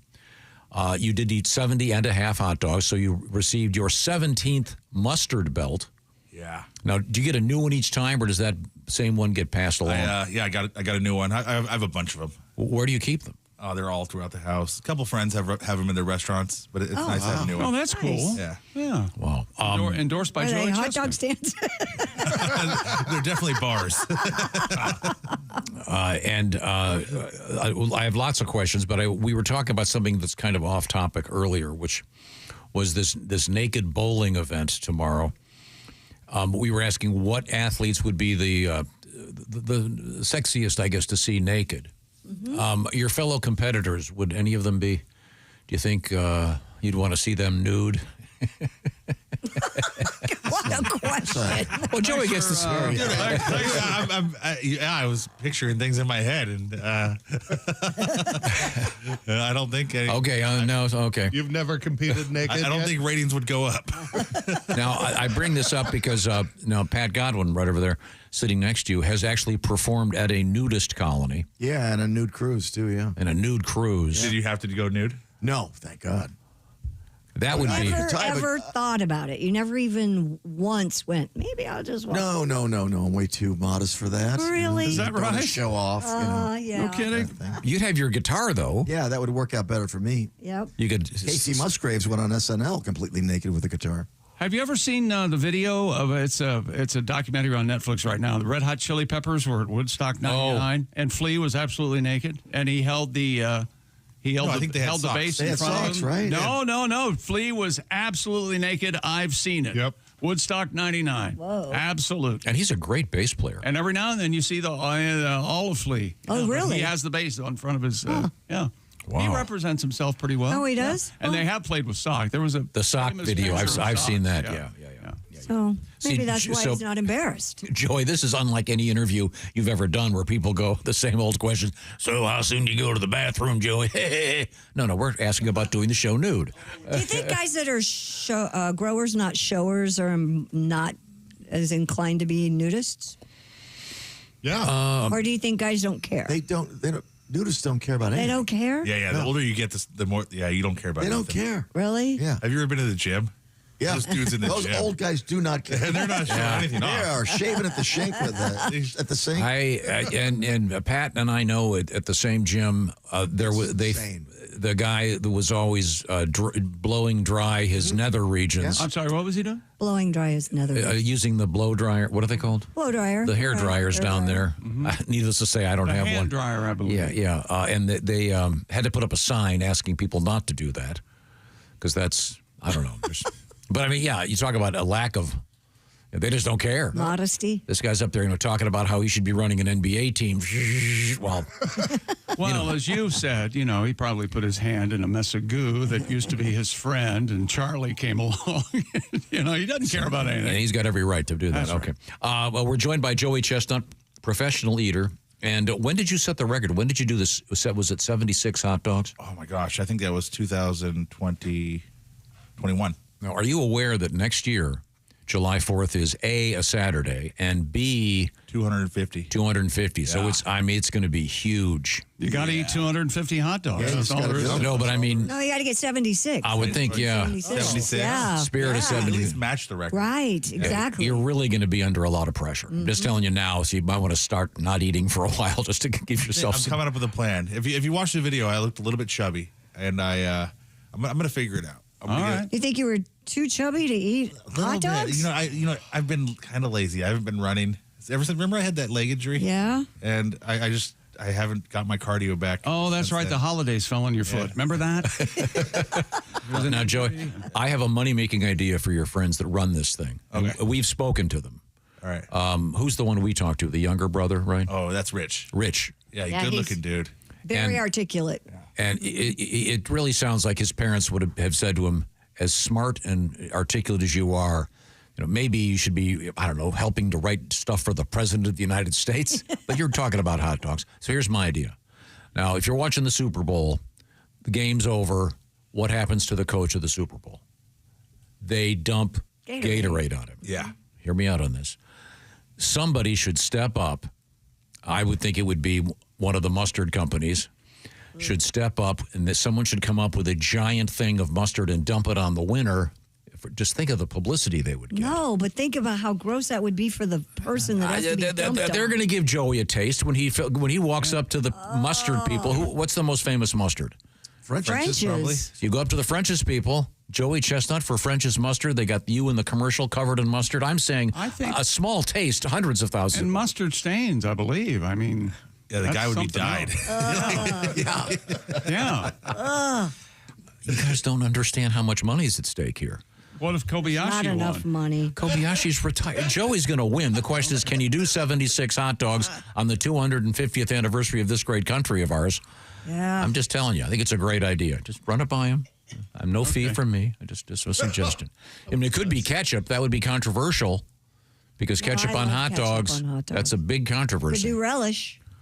You could do whatever. Sweet relish. Whatever works. Yeah. Now, you dunk your hot dogs in water, and your buns, excuse me, right? Yeah, just the buns. I get the buns wet. Now, you could always talk to the Gatorade folks. Dunk them in Gatorade? What? Hey, Christy, do you understand how money works? I mean, you can do a lot for money. Yeah, Joey. If someone, I'll take that. Yeah, I know. if someone said to Mr. Chestnut, look, instead of dunking him in water, if you dunk him in Gatorade, we're going to give you $100,000. I think he would go sign here. No? Yes? I would make it work. Okay, I'm just saying. The hole, make it wide. Okay, no. If you're just joining us, hello, thanks for joining us. We are in the O'Reilly Auto Parts studios. This is the Bob and Tom Show. That is Christy Lee at the Silac Insurance News Desk. Let's get to some news. Joey, have you ever done a cereal eating contest? I've never done cereal. Well, we have cereal in the news because the Ferrero Group, known globally for Nutella and Kinder chocolates, is expanding into the breakfast cereal market. They've agreed to purchase Kellogg in a deal worth $3 billion. I was just going to say it has to be in the billions, right? The acquisition includes popular names like Fruit Loops, Frosted Flakes, and Mini Wheats. I'm a fan. What about Honey Bunches of Oats? That's my favorite. That's everybody's favorite cereal, isn't it? Honey Nut Cheerios, man. It begins and ends there. Cinnamon Toast Crunch. Oh, that's it. Cinnamon Toast Crunch. That is. That's like having a bowl of sugar every morning. Exactly. It's pretty much dessert in the morning. Yeah. And who makes that one? Do you know? That isn't Kellogg's, is it? I don't know. Toast? I'd have to look it up. I can see the box. No, aren't they based in Battle Creek, Michigan? I think so. Yes. But I'm a big cereal guy. I eat cereal every morning. Well, I think because Joey's General Mills is Cinnamon Toast Crunch. Okay. Joey Chestnut's trade is food. Perhaps you could share with Joey your process in which you make your cereal every morning. Every morning I have a bowl of half grape nuts and cornflakes. What about no shredded wheat anymore? The hammer? I've switched. Oh, I do have shredded wheat occasionally, but I prefer. You put a banana in there? If I had time, I would, but I don't. I'm in a hurry. What do you do to the shredded wheat, Tom? We take shredded wheat. It comes in those kind of like pucks. You put it in a bag. You take a hammer and bust it all up. Otherwise, when you're eating it, in the puck form, it sprays milk on you. Yeah. When you go to break it? Yeah. He likes it to be mush at the time of ingestion. Yeah, but I love Kellogg's cornflakes, by the way, not the organic ones. Those are no good. You got to be the original. Got to be the original every morning. Cinnamon Toast Crunch, you can just buy the seasoning stuff. Did you know that? Comes in a jar. Yeah, you could sprinkle it on your shredded wheat. Okay. And then drive right to the hospital. Yeah. Called Cinnadust. That's a day. That's an entire I was not aware of that. Yeah. But I'm a big cereal fan, so good luck to the new Kellogg's. Are they going to change it up a little bit? Nutella cereal? Maybe they'll make a Nutella cereal. And I'm not a fan there. Isn't Nutella really just like a... It's like a hazelnut spread. Hazelnut, Yeah. No, thank you. I love Nutella. Is your go-to cereal Cinnamon Toast? No, I don't eat cereal at home. Oh, really? I stay away from carbs at home. Otherwise, if I have any kind of carbs after these contests, that's when the weight really stays on. Really? I can't lose it. Yeah. So during the week, I no carbs, like no sugar, no starches at home. So it's Friday. So my body is like, oh yeah, I don't have a contest tomorrow. So you get to eat whatever you want today? Yeah, it's going to be a cheat night. Oh. So what does your cheat night consist of? I think the Fever's playing, so I'm going to go to that game. And I'm going to have some hot dogs for fun. and some beer. What? Hot dogs for fun. For casual hot dogs. It's got to be hard for you to go to. I was at the airport one time, and Joey was sitting at a table having a nice sandwich, and I didn't want to bother him because I know people come up there and go, "What are you eating now, Joey? You big pig?" I just let him go, man. Do they? If you get recognized, do they say, "How many entrees do you want, Joey?" It's usually pretty nice though. If it's like a nice restaurant or the owner or the chef comes out, they offer me like, "Hey, you got to try this," and they love when I eat it. Now I did some math on this, and you ate 70 hot dogs. I'm assuming to do this math, I said about 300 calories. No, did you see the Nathan's? Were they longer this year? They seemed like they were longer hot dogs. I noticed that when I was watching. That's not fair. Yeah. They were the same size, but somehow, I might have had a little ring rust. I thought it's been a long time since I've had them in contests. So ring rust, Tom. Ring rust. What's ring rust? He's rusty from being in the ring. Yeah. Hadn't been in the ring. I thought you were talking about diameter. I thought you were talking about the exit ring. No. The exit ring, Pat. Pat, I'll make it more relatable to you, Pat. A long time between drinks. God. Okay. Ring rust. Once again, if the average hot dog, say, is 300 calories, I probably could do better and look this up. You consumed more than 21,000 calories in 10 minutes. Wow. Yeah. Gosh. So now, can you walk us through briefly the post? You weren't going to ask competitive. No, I'm not going to ask him. I mean, I have a technical question. Usually I offer pictures, but I'll give you video. Do you have to keep it in for a certain length of time? I was doing interviews for about an hour and a half. Oh. So they're like, their sports center starting, so you gotta stand around and do an interview for them, and it's fine. Like I can tell right away if it's settling deep. Sometimes settling deep. These are all technical terms. If it's not settling deep, then my body's like rejecting it, and it's like I'm fighting. But I knew right away I was gonna be all right. But then it's just like I'm getting more and more tired, and it's like all I want to do is fall asleep, drink liquid, roll over, and then eventually, things exit. I don't move fast very often. But okay, but you have to. If you were to, what's the technical? If you were to vomit, that would void if the. you vomit anytime on stage, you're out. It's DQ. So even after even after the contest, people are like, oh, he's DQ'd. It's a late reversal. Oh. Oh. How much time do you have? Until they give you the trophy. Oh. Yeah, there's been people who like after the contest they lose it and then like, oh, not getting the trophy. The placing's changed. Ooh. Huh. Wow. So it takes a week for your body to really get back to kind of normal. It takes a while. Yeah. When I was younger, I could recover after like 3 days, and now it's like I'm finally feeling pretty close to normal. Wow. And it was last Friday. It was a week ago. Wow. Okay. And you still like hot dogs? I love them. Oh. I love eating. It's like a runner still loves to run, Okay. even though they look like they're going to die after a marathon. Yeah, I fair still enough. love to eat. Christy, they say, do what you love. You'll never have to work a day in your life or whatever. Yeah. There's a documentary with Joey and Kobayashi. Really a great documentary. And didn't you say during that your father would steal your food? So you were a fast eater. You had to eat fast. Had to eat fast in the household, Tom. Everybody in our he would just pick, and we'd have to like guard our food and eat fast. We'll talk more with Joey Chestnut, world champion eater. But right now, Chick McGee.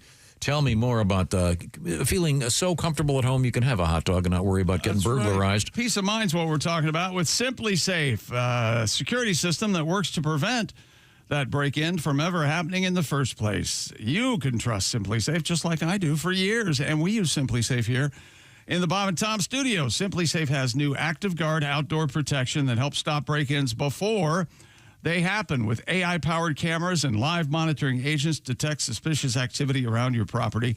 And if you have a lurker, agents can talk to that lurker in real time, turn on spotlights, and even call the police, deterring crime before it starts. And, oh, by the way, Simply Safe named Best Home Security System of 2025 by CNET and ranked number 1 in customer service by Newsweek and USA Today. Monitoring plans start around $1 a day, 60-day money-back guarantee, and such a deal. Go to simplysafetom.com right now, and you get 50% off a new system with a professional monitoring plan and your first month free. That's simplysafetom.com. Half off, first month free. There's no safe like Simply Safe. Thank you very much, Chick McGee. Coming up, we have an interesting story about the length of your fingers and how that may apply to you in your life, and also a fascinating story about a new Barbie doll that is coming out. We are in the O'Reilly Auto Parts Studios. This is the Bob and Tom Show. Hey, thanks for listening to the Bob and Tom Show this morning. Get a look at today's show on our YouTube channel.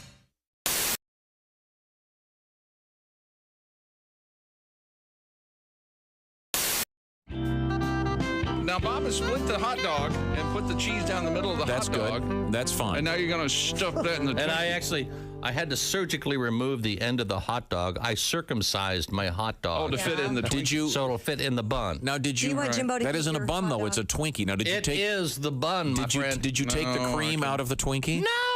No, you don't want to do nuts? that. Why would you take the cream out of the Twinkie? Why would you take the cream out? I'm going to take the Twinkie and shove it in there. Take it, Twinkie. Oh, the Twinkie split open. Look at that. Let me see. Hold up your Twinkie. Now, Bob's looking. Oh, boy. How does it taste, Bob? Bob is now taking a bite of the cheese Twinkie hot dog.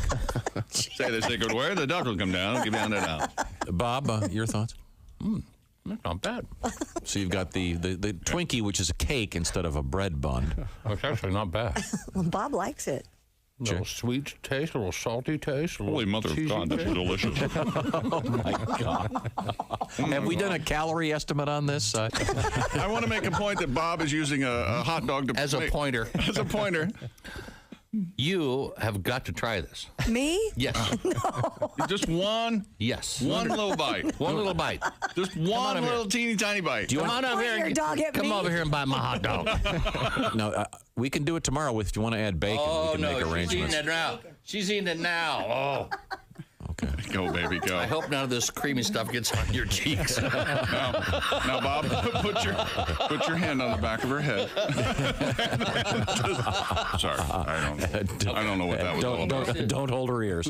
Just, you're gonna love it. You're gonna love it. You're gonna love it. Can she let her put it in her own mouth, for God's sake? Oh, yeah. Sweet and salty, yummy. Christy, your thoughts, please. Could you get near the microphone and give us your thoughts? It's not bad. Don't talk with your mouth full. It's not bad. See, how about that? Bingo. Hello, my name is Alexa. If you have a smart speaker and what to hear, Bob and Tom Radio, just say Alexa, play Bob and Tom Radio on TuneIn. Now, you try it. Alexa, play Bob and Tom Radio on TuneIn.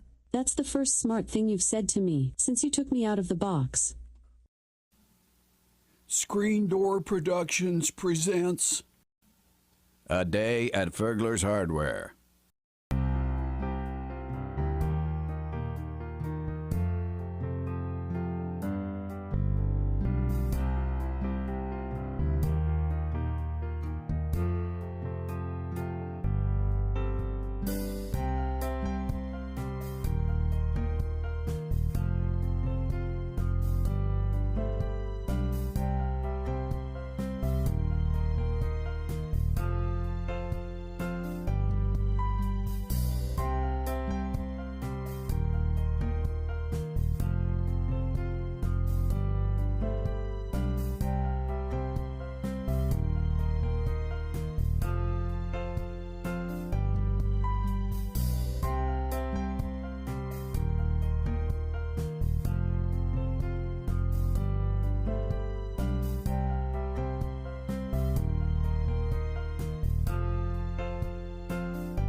Hi, everybody. Christy Lee from The Bob and Tom Show. Miss some of the show? Become a Bob and Tom VIP and subscribe to the audio and video podcasts. The Bob and Tom Show, on air, on app, and on demand.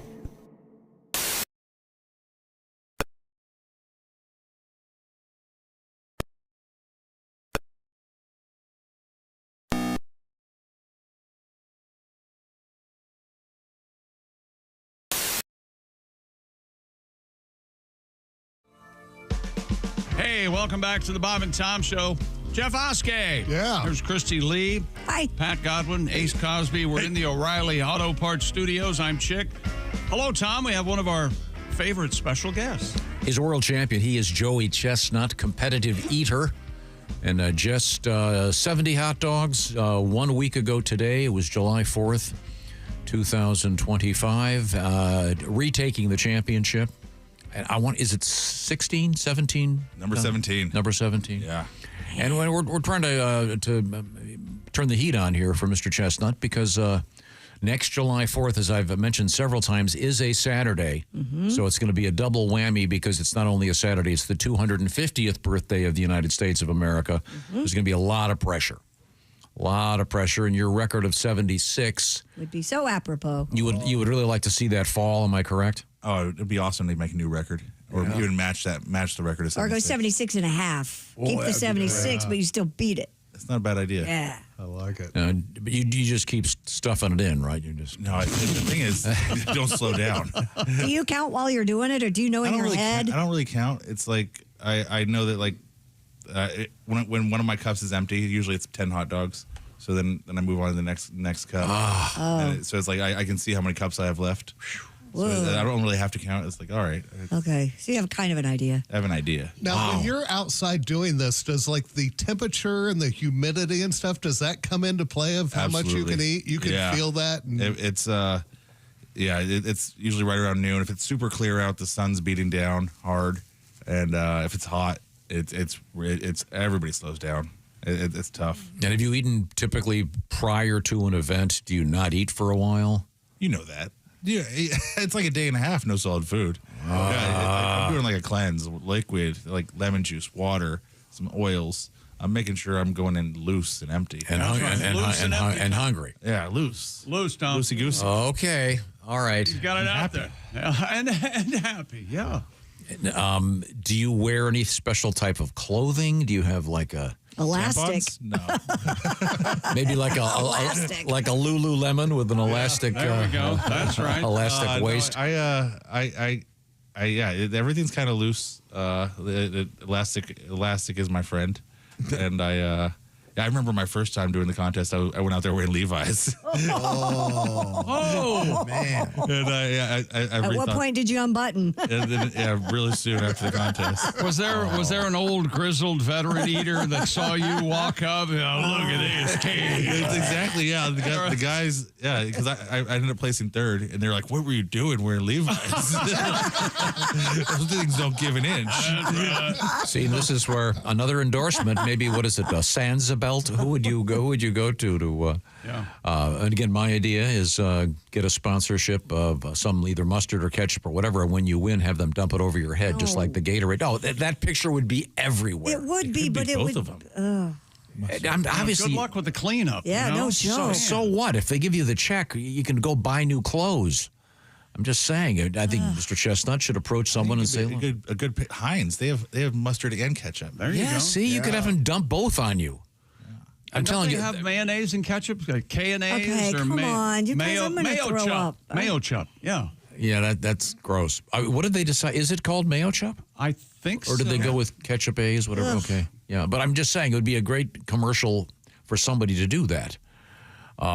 So I'm just telling you, Joe, you're leaving money on the table. Okay, we're going to check in with Christy Lee. She's at the Silac Insurance News Desk. What have we missed? Barbie's out there with a new doll, the first type 1 diabetes doll. Comes with a continuous glucose monitor, insulin pump, and other features. I'm sorry, a what? I thought that was a joke. No, it's true. No, it's true. It's for those who are diagnosed with the chronic disease, type 1 diabetes. It's a smart thing to do. I mean, they're trying to get the They information. partnered with Breakthrough T1D to create the doll, which is part of Barbie's Fashionistas line. Both feet? Well, the type 2 Ken is missing the foot. Oh, okay. It's got to be detachable. It would have to be, right? Type 1 doesn't lose a foot. That's type 2.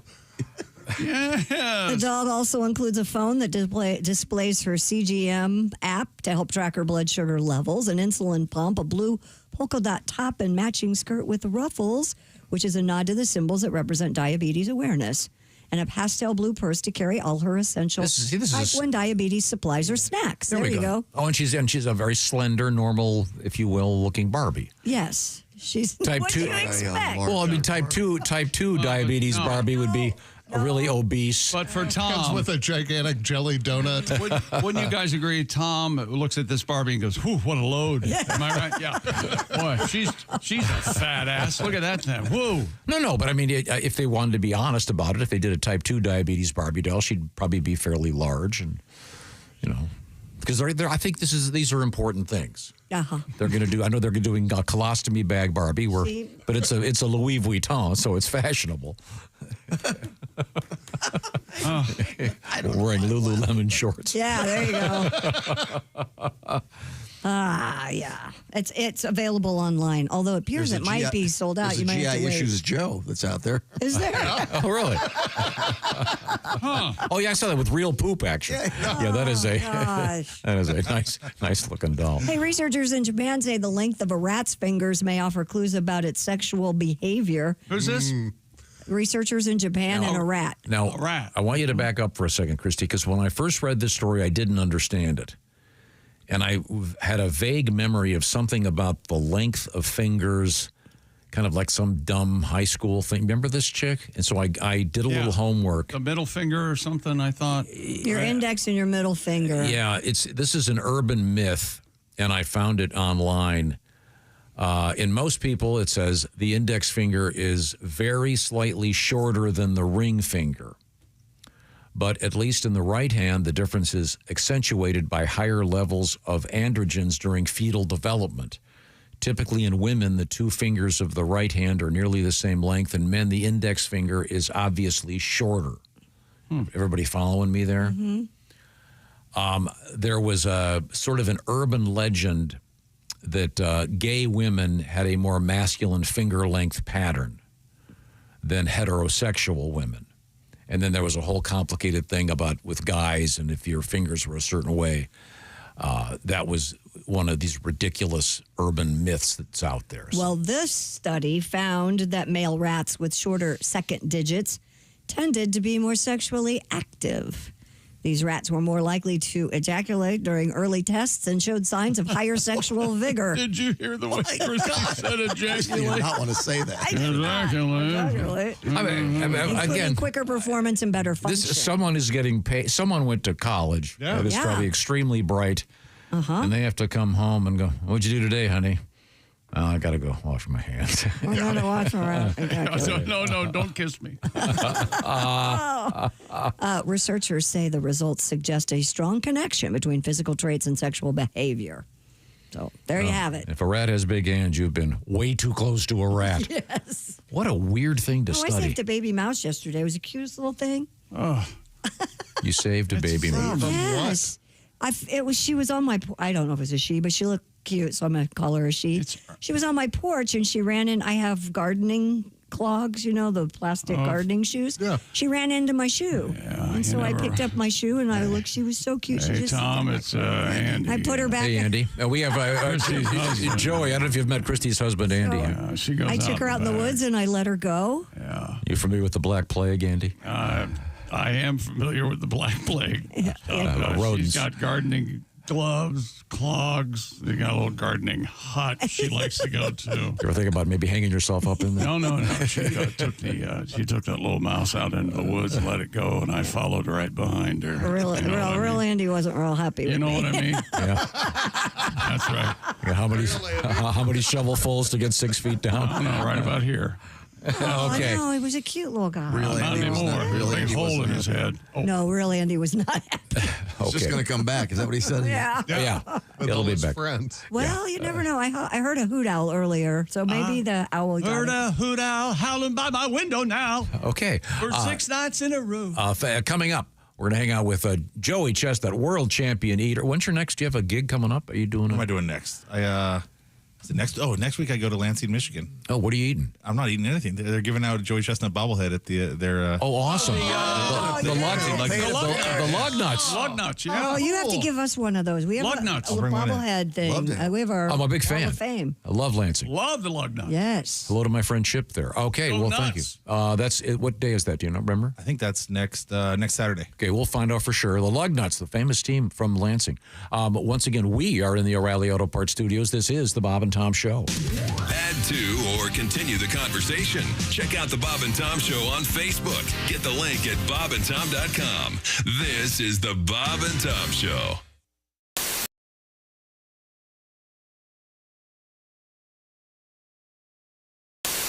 Now. Oh, is this it? No way. Can you answer the phone, please? Hello, Bob and Tom Show. They can hear you, Tom. Hello. Hey, bless you, boys. This is the Pope. Is that right? I got a phone number sitting here. Frank left the phone number. It says a call Bob and Tom, and it has a number here. This is the Pope. This is Leo. Who this? This is Tom. That's Chick. There's Josh. Yeah, we got Jeffrey Christy. here, and now actually, interestingly enough, Pat was an altar boy. Yes, I was. This is the Bob and the Thomas show? Yeah. Oh, this is too cool. I used to hear you guys sometimes in Chicago. Oh, nice. Yeah, that was great. I'm glad you listened. Yeah. Oh, this is Pope Leo. I don't know if you guys have heard. I'm a Pope now. Yeah. How about that? How amazing is it that? This is incredible. You got any changes Pat in mind? Godwin? Yeah. Pat Godwin is here. Yes. Nice to meet you. Hey, Godwin, hey, how you doing? Hey, I was thinking me and you, we could do a big hit song, you know? Yes, sir. I was thinking about this. You know the band of Cream? I do. They got that song, White Room. I was thinking we'd do There's The some white smoke, puff. and I'm Pope now. Ain't that crazy? Ain't that crazy? You're an American Pope. How about that? Oh, yeah. Grand Pope. You're an American Pope. Good Pope. I got a big old hat. You're gonna see me do that. We'll work on it. Very nice. How about Sweet Pope Chicago? These are all great songs. No, I don't like that one, Tom. Well, there's a new TV show coming up, Chicago Pope. Chicago Pope. Yeah. What do you think about that, Pope? What's that coming up? Chicago Pope. Instead of Chicago Hope, Chicago Pope. Oh, that's an old TV show, right? It's all about you, Your Highness. Are you going to make any Americanizations of the Vatican or anything? No, we don't want to do anything too drastic, you know. But I'm thinking what we might do. We might maybe we have a pro baseball team, huh? Oh. The Vatican, you like that, huh? Yes. Yep. Have they already used the name of Cardinals? Can we use Cardinals? They had that is out there already. Yeah. Oh, doggone it! I guess that's no good. How about Padres? What? Oh, wait a minute. The Padres. That's already also used. bad. Sorry. Okay, sorry. I am gonna change out the Popemobile. You know. Oh. Yeah, it's gonna be a black and a white cruiser. You know, the Bluesmobile. You like that? Huh? I love that. Yes, that's pretty Chicago. Everybody thought, oh boy, a Pope from Chicago. This is no good. He's gonna blow it. This is gonna be so stupid. It's gonna be, what's his name gonna be? Pope Ditka? No, it's not Pope Ditka. Not gonna be walking around going, the Bears. Hey, how about the Bears? That's right. That ain't Pope-like. You know what I'm saying? No, not Popish at all. Well, I got a lot of stuff to do, you guys. Oh, sorry. So weird. You are a busy man, I imagine. Yeah. Oh, so busy. First of all, I got to go take a hat lesson. You know about that? Oh, man. Yes. Yeah, you got a lot of different ones to wear. Listen, Nobody tells you this stuff. They're like, oh, it's going to be great. You be a Pope. Yeah, this is great. Now I'm going to go take a hat lesson, learn how to walk around in a dress. It's awful. Did you get to sleep in your new place last night? I've hardly been to sleep. Are you crazy? There's so much going on. Do you know what time it is? Out there? No, I'm not sure. No, me neither. 25 or 6 to 4. Chicago Pope. Oh, yeah, very good. Very good. The Chicago Pope. I'm a liking all of this stuff. We're wishing you were here. Now, does the Pope wear a watch? I don't know. Oh, I love this joke. I don't know, Tom. Does the Pope wear a watch? I know you wear the ring. Now, did you get your own? Yes. Gotta have the ring. Oh, he gets a new one? Gotta have it. I think he gets a new one, yeah. Is it from that organization that makes those high school rings? Oh, Herf Jones?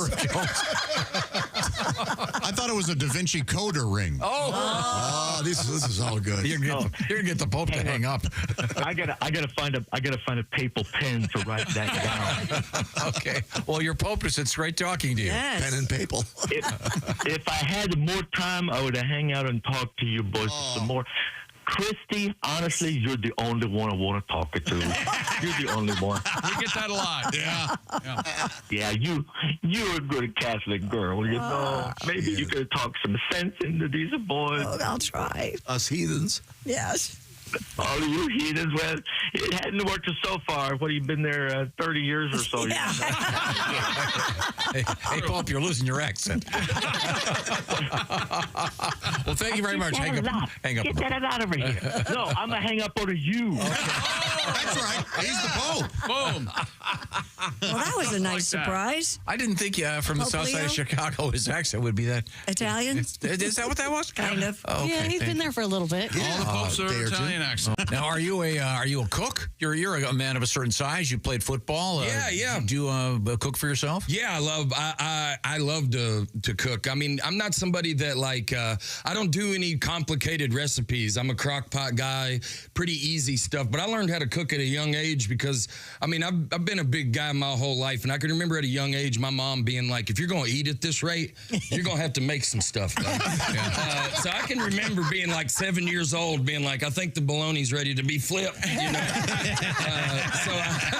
I've been cooking for a while. I like to eat more than I like. Like, I watch a lot of chefs on TV, and I don't really pay attention to the recipe. I'm there for the finished.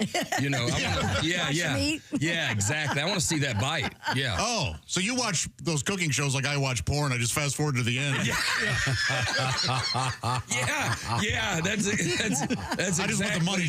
Yeah. That's exactly right. Now, do you eat any unusual food? Any unusual Southern type stuff that you miss? No, I mean, I tell people I'm a sodium guy from way back. I love salt. I wish I wasn't, man. Sometimes Welcome back to the Bob and Tom Show at the Silac Insurance News Desk. It's Christy Lee. Hello. There's Pat Godwin. Hi, chick. Maybe we have a Joey song right now. Joey, Concrete Blonde, Joey, I love right? that song. Joey.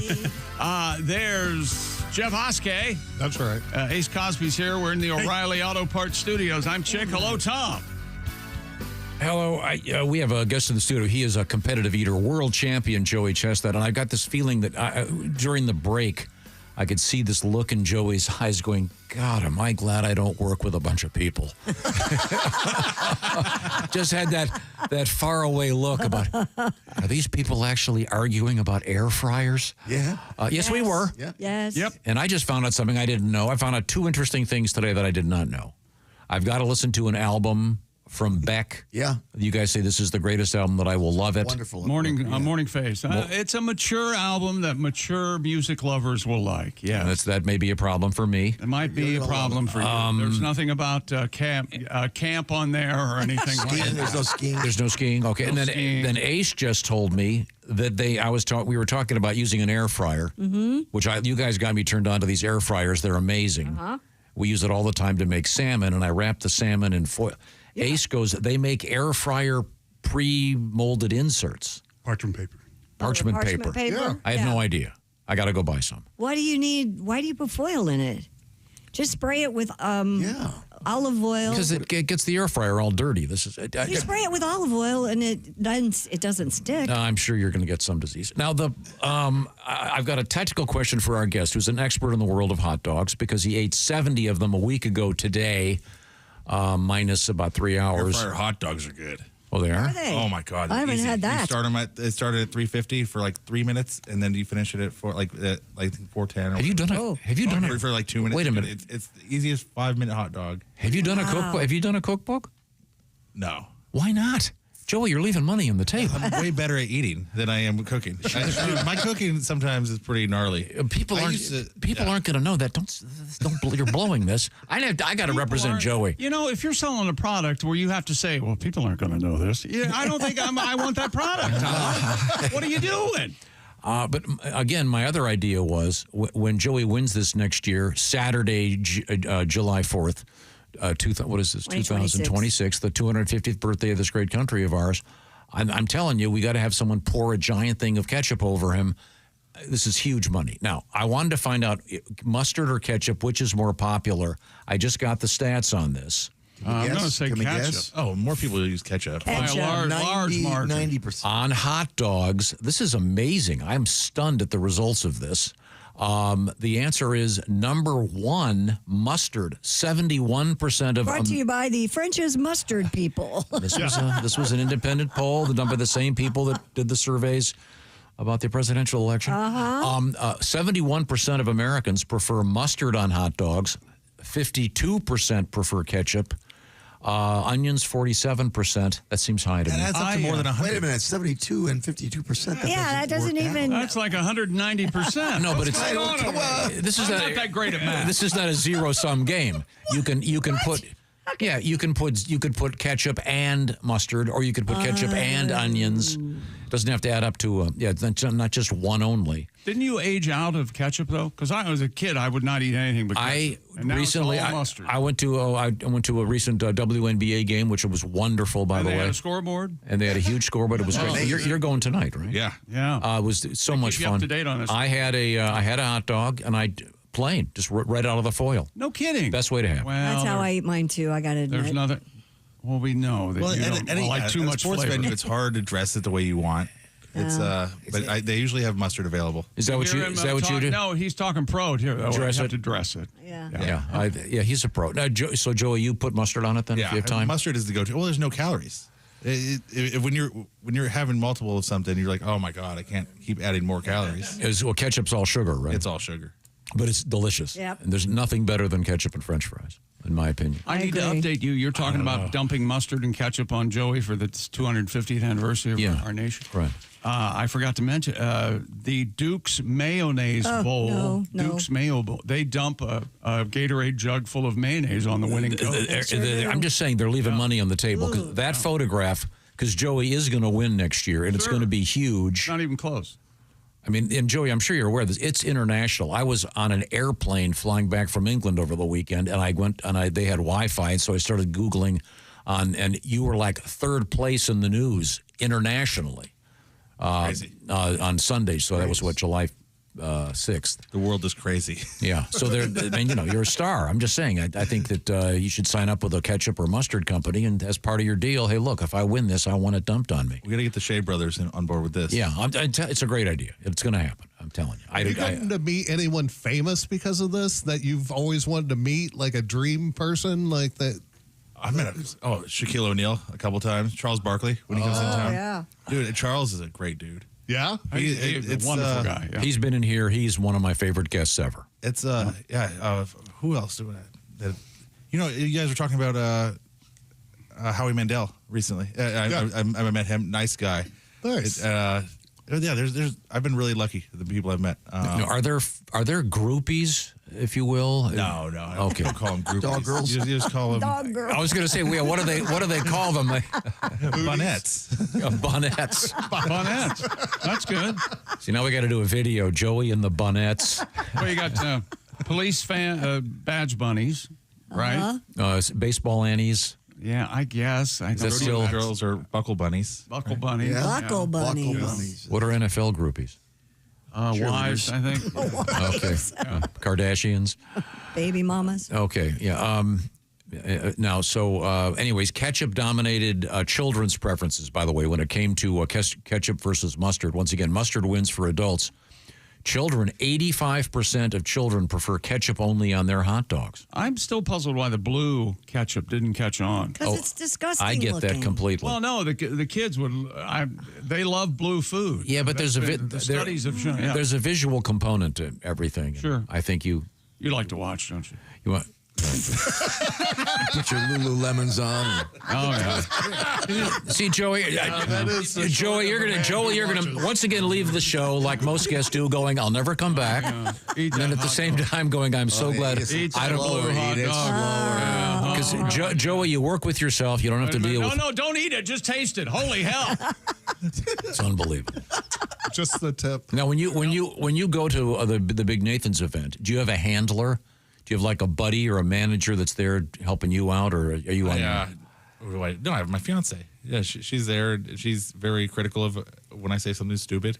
And oh, really? You mean? I mean, you mean she's a woman? Okay, I got it. Okay, she lets me know, like, don't say that again.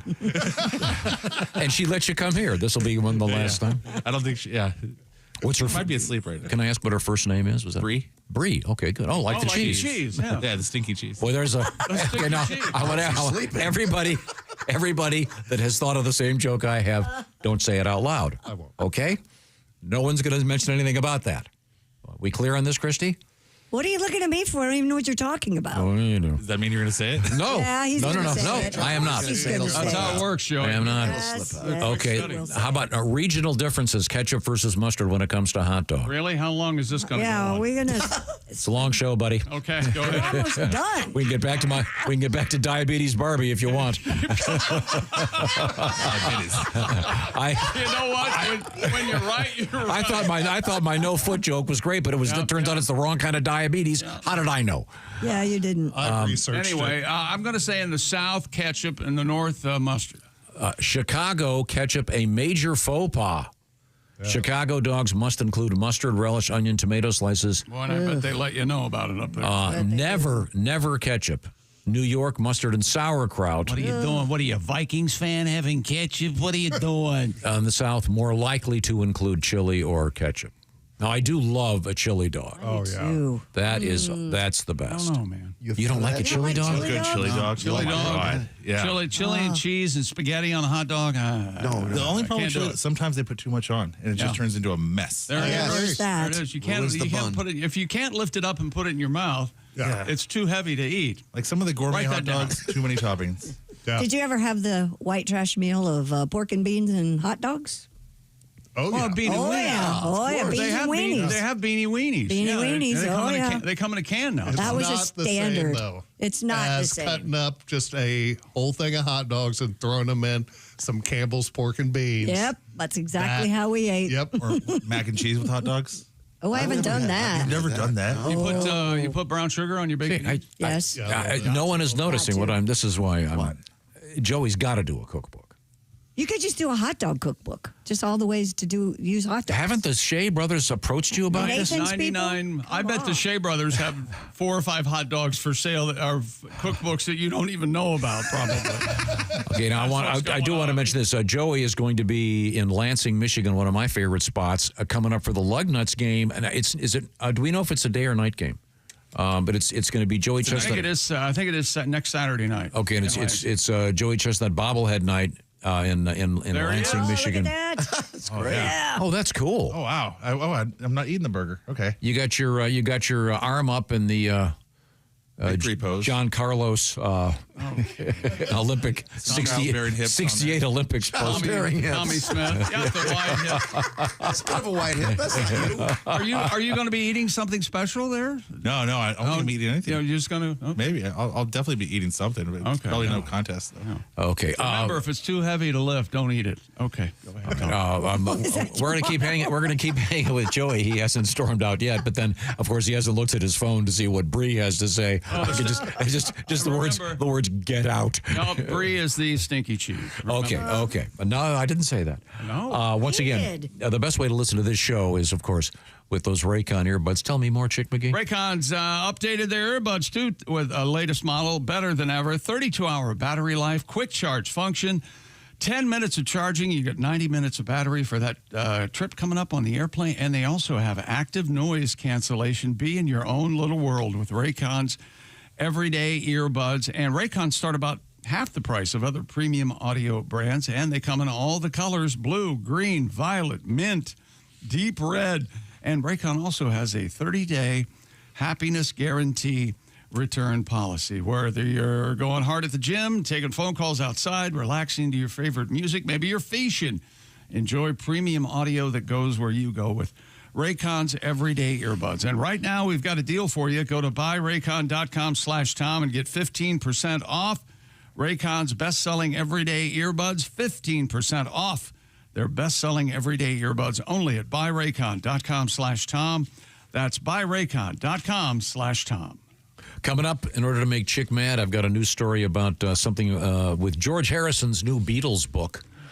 Photographs of the Fab Four. Last, we get some information on the Beatles. It's about time. Also, Paul McCartney going back out on tour. I will be going to one of the shows.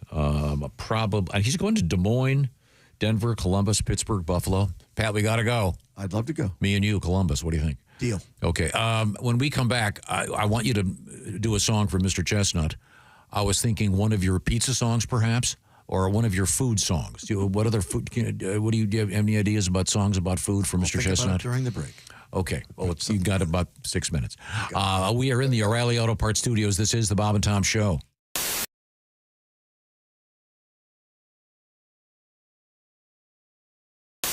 And as most people can tell by looking at me, I got a couple cats. Yeah. I think that's clear.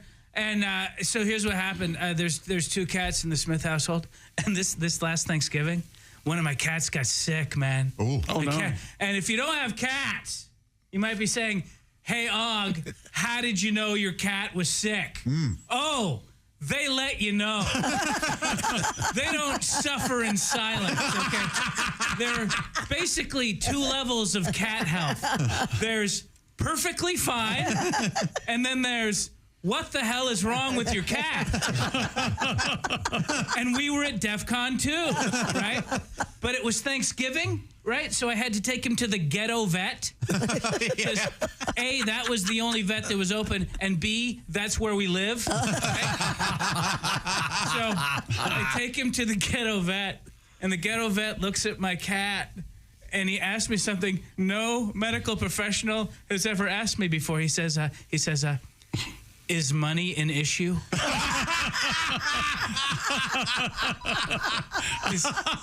Is money an issue? Well, let's see here, Doc. I'm parked illegally at the Smart and Final across the street because your only 2 parking spaces are currently filled with broken refrigerators. So, yeah, I'm going to go ahead and say money is probably an issue today. Is money an issue? I'm at the hospital instead of the pet hospital because the pee has fallen off of your building. I know this because it's still leaning up against the side of the building. A building that, by the way, was clearly a Taco Bell within the last 6 years. So, yeah, I'm going to go ahead and say money is probably an issue today. Is money an issue? No. I'm an eccentric billionaire. And what I do for fun is every day I grab a messed up cat and I drive from Malibu to a crappy part of the valley and I find a vet next to a transmission shop and a check cashing place and I play Price is Right with who can keep the cat alive the cheapest. That's who I am. Is money an issue? The cat was free, man. And now you're hitting me on the back end? What kind of Columbia Records crap is that? Because we did it the right way. Because if you want a cat in California, you can't go buy a cat. That's what fascists do. Oh, man. Right. You got to head down to the shelter, baby. Yeah. And you got to hit kitty death row, man. And you got to walk the green mile, the feline mile, man. And you got to look in the hollow eyes of the dam. And you got to pick yourself out a street cat. And you need a cat that was born behind a dumpster in a driving rainstorm, quickly abandoned by its family that had to fight for every morsel of food it's had up until that very moment. Because who doesn't want a house pet with severe PTSD for the first couple of years of owning it? Who doesn't want a cat that goes every time you enter a room? Who doesn't want a cat that swipes at your face every time you take a nap on the couch because you represent the man that did the bad thing? Who doesn't want a pet that views you as the enemy constantly? Look, and here's the thing. I ain't the Innocence Project, man. I didn't walk into the shelter with a DNA swab that proved my cat's innocence. No. Whatever my cat was on death row for, he did that stuff, man. My cat is guilty, and I'm just putting him back into the public. No rehabilitation. And how do I know that's even a cat? I saw this movie where these people adopted what they thought was a kid, and it turned out to be like a 30-year-old Serbian woman, right? This happens all the time. You think you get a cat, and it turns out to be an escaped lunatic from Eastern Europe. It happens so much that they make movies about it. Anyway, the point is, the cat's fine, and it costs $238. Okay. That was the number we decided on. There was a negotiation. You got a flight. Yeah, I think so too. I think 238 is a steal. Yeah, pretty good. Yeah. When you become the Bob and Tom VIP member, you get more and less. Wait, which one is it? More or less? It's both. VIP members get more stuff to hear and less commercials to not hear. So, for clarity's sake, Bob and Tom VIP is a good deal. Yeah. More or less. Get it? More or less. Woo! Party! Oh, okay, let's settle down. Because now, here's where I tell you how to become a Bob and Tom VIP. First, click on the link at bobandtom.com. Welcome back to the Bob and Tom Show. Christy Lee at the Silac Insurance News Desk. Hi.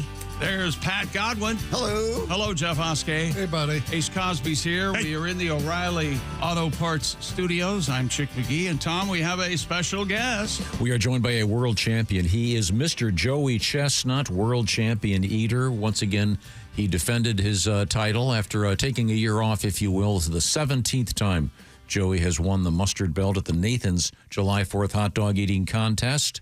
He's already getting ready. He's already prepping, thinking about the 250th anniversary of this great country of ours, celebrating with hot dogs with the Nathan's people on a Saturday.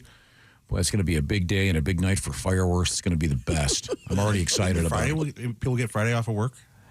I think next year's going to be like this year. It was on a Friday, so we gave everybody the Thursday and the Friday off. I'm trying to decide where I want to be next year for July 4th. Can we vote?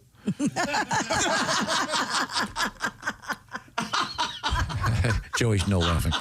Does anybody have any bottom of the sea? I ran this by Kelly the other day because we went. I was in London, England for the July 4th this year, but They don't celebrate there. No, there were fireworks with Noah Khan and They have nothing but disdain for the 4th of July. No. Noah Khan had some cool stuff and some great fireworks. What's Noah Khan? Yeah, he's a singer. Great singer. Very Oh, good. Noah. Okay. Noah Khan. Yeah, and then It sounded like one of those pop cons, Okay, like sorry. Noah Khan. You're perfectly legitimate, but I've done New York City. Oh, at the harbor, yeah? Yeah, which is amazing. You think you've done New York City? No, but I mean for the 4th of July. I was thinking maybe, will Washington, D.C. have the biggest one? Or Philadelphia or somewhere on the East Coast, I would think. Right? Might be worth a trip. I don't know. I'm just thinking. Why don't you go be his hype man? Yeah, there you go. There's where you need to be. Yeah, we Coney got to Island. do 76. You need to be with Joey at next year's hot dog eating I contest. bet Kelly will love it. Yeah, a lot of sunscreen. Thank you, Ace. Who's that ghostly man next to Joey? That's Tom the Nut. Yeah. Okay. don't you? I mean, it's going to be a great. They'll be the best fireworks ever. Why do you get so excited about fireworks? He likes fireworks. Oh my God! This is your only life, Christy. This is the only time you're going to have the 250th birthday of our country. It's true. So exciting. The big controversy right now is, are they going to keep the tariffs on fireworks? Because the people that do fireworks have to order them now. Oh, yeah, I know. It's a futures business. Yeah, it is. Yeah. It's a futures game. I know that it was the tariff was waived last, so we'll see. Anyway, that's a different story. New one kicking on August 1st, I guess. Yeah, so we'll see. But I'm excited about it. And Joey he's already stated his goal is to break his own record of 76 hot dogs next July 4th. You have a song for Joey? I asked Pat, since we have a good 5-6 minutes. the competitive eating champion. Once again, if I could a real quick plug for Joey, he is going to be hosting Joey Chestnut Bobblehead Night, Lansing, Michigan, next Saturday night for the Lugnuts game. That's so cool. Now, Pat, is this a food-related song? It's for Joey, yeah.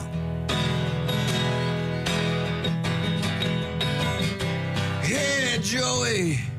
Congratulations on all the hot dogs you ate, yeah. Hey, Joey, you even choked out a protester 3 years ago as if you didn't have enough on your plate. It's a noisy affair on the 4th of July. It's explosive. Oh, Joey, there's smoke in the air. That's not gunpowder. That's Joey Chestnut blowing up a bathroom. Oh, you know it's got to be somewhere, maybe at home, all right now. I'm so sorry, Joey. Hey, Joey, way to go with that mustard yellow. Belt into your hand. Congratulations, Joey Chestnut. Oh, good. Our apologies are going out to everybody. Thank you very much. That was great, Pat. Thank you. Now, we were discussing earlier. Speaking of fireworks, Tom, what do you got? Handed me Los Angeles Chargers running back Najee Harris, injured during a 4th of July fireworks accident. This is a professional football player, Tom. His agent said he sustained a superficial eye injury. Oh, boy. But is fully expected to be ready for the upcoming NFL season. He was present at a 4th of July event, a fireworks mishap, to injuries to several attendees. He sustained a cut above both eyes, fully expected to be ready for the upcoming season once he's fitted for his patch. Wasn't there an NFL player that was injured? Lost a bunch of fingers. JPP, Jean-Pierre Paul, defensive lineman for the Giants, I believe, and then I'm not sure where he landed.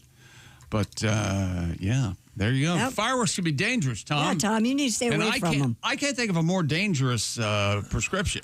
Tom and fireworks. Yeah. Holy hell. I'm a big fan. You don't let them off anymore, do you? I didn't know. I was in England this year, so I didn't do any. But you're going to next year, aren't you? Back to England? No. Fireworks. Oh, yeah. Are you kidding? 1770. And I hope, here's my big thing for next year. Yeah. Are we going to do it on July 4th, or are all these places going to? Because this year's places were doing it 2 weeks before July 4th. Well, there's only so many people that can do fireworks. You have to space it out. Really? Yeah. Well, I'm sorry, Jesus, we couldn't celebrate your birthday on Christmas because the fireworks guy wasn't available, so we're doing it 3 weeks early. I'm just telling you. Okay. These cities and that you always offer has nothing to do. These parades have gotten out of hand, and they want these big 4th of July firework on displays. Saturday. I'm sure they'll celebrate it on the Saturday. Okay. Of course. But just asking. Unlike all week long. Yeah, probably all week long. I think we might have a week-long holiday. Oh, there's a good idea. That'd be nice. Boy, there's a lot of trazodone for your dog, chick. And once again, by the way, I'm glad that worked. You want to explain what that was all about? Yeah, I finally got it together and went to the vet and got a prescription for my Australian Shepherd. She did not like fireworks, so much to the point where she knows what time of year it is and will not go outside at that time of night when she was scared initially. So, but we hooked her up with a prescription, and she could care less now about most things, including fireworks. Are like, yeah, shoot them out of my ass. I don't care. Fine with me, man. Mellow. I give her one, then I take two. I give her one, and then take two. Wow. Yeah, here we go. You're right. It's Jason Pierre-Paul, 2015, set off the fireworks at Deerfield Beach. Chick, you're right. Chick, you're right. I'm saying you're right. They had to Why did you not believe him? No, I believed him. I was. No, you didn't. Obviously, you looked it up, you turd. How the hell else am I I supposed to take that? There's nothing that could calm me down other than Lou Rawls. Oh, nice. Oh, that is nice.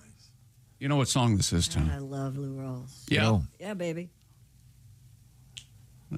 Is there anybody got a better voice than this guy? No. That's right. You never said no. That's baby. That's right. Is this considered rap?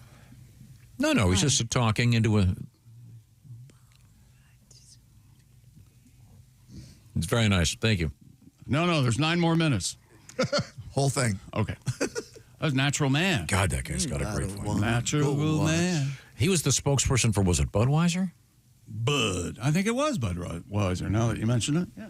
Well, that's awesome. That's great stuff. Now, welcome back to the Bob and Tom program. Thank you for joining us. We are in the O'Reilly Auto Parts studios. We have our guest. He is Joey Chestnut, profession leader, world champion, already prepping for next year in the July 4th Nathan's contest. You got a lot of gigs prior to that, though, including, I believe it's a week from tomorrow night, Lansing, Michigan, the Lugnuts game, Joey Chestnut bobblehead night. Joey has promised to save a bobblehead for us. Have you actually seen one physically in person? No. Okay. I think that picture was the first one I saw. Yeah. I thought it was. It's pretty handsome rendition of you, I think. It could look worse. That was like me before a contest. Now, we do have Christy Lee right over there. Have we covered everything in the news? Oh, gosh, no. Doctors are warning people of a terrible smelling side effect of getting a BBL, the Brazilian butt lift. Dr. Eric Anderson noted that BBL smell is real. Huh. It can be caused by a number of things, including tissue death and lack of hygiene. Tissue death. One complication of the procedure is fat necrosis, where the fatty tissue in your butt dies. Okay. First of all, doesn't fat necrosis sound like the name of a rapper? No. Oh, yeah. It doesn't. It's Sounds like flesh dye. Wiz Khalifa and fat necrosis are going to be. No? I'd go see him. PHAT. Yeah. Oh, Exactly. Joey, thank you for fixing that joke. It that can was lead to very funny. infections and even sepsis. The smell can also come from uncleanliness, with Beverly Hills plastic surgeon Dr. Roger Sy explaining, quote, wiping down there is going to be a lot more difficult because there's more to reach around. Now, the Brazilian butt lift involved, is this where they put Fat into do they actually put silicone pads in your They buns? can, or they can put actual fat from your body from other places into your buttocks. Oh, that's so ridiculous. They really do that? Yeah, they really do that, Tom. And the problem Ask is, a Kardashian. and it starts to stink? It can if it's not done properly, I would think. And they call it BBL. They don't just call it poopy butt. And so it's something we can all understand. Oh, wow. That's really disgusting. Officials have unanimously approved a phallic-shaped housing estate in Lawley in the UK. The application was submitted back in January when it drew heavy criticism from residents. Do we have this picture? It's described as a penis shape from a bird's eye view. Oh, yeah. So okay. it's actually the way the thing is laid out. Yeah, if you look at we had a picture of the architectural drawing, and it was, there it is. Yeah. And it does look. But who's going to see that? Almost veiny. Because especially again, Tom, Joey. Joey pointed out the veins. Yeah, your phone's going to go off any second, and Bree's going, get out of there.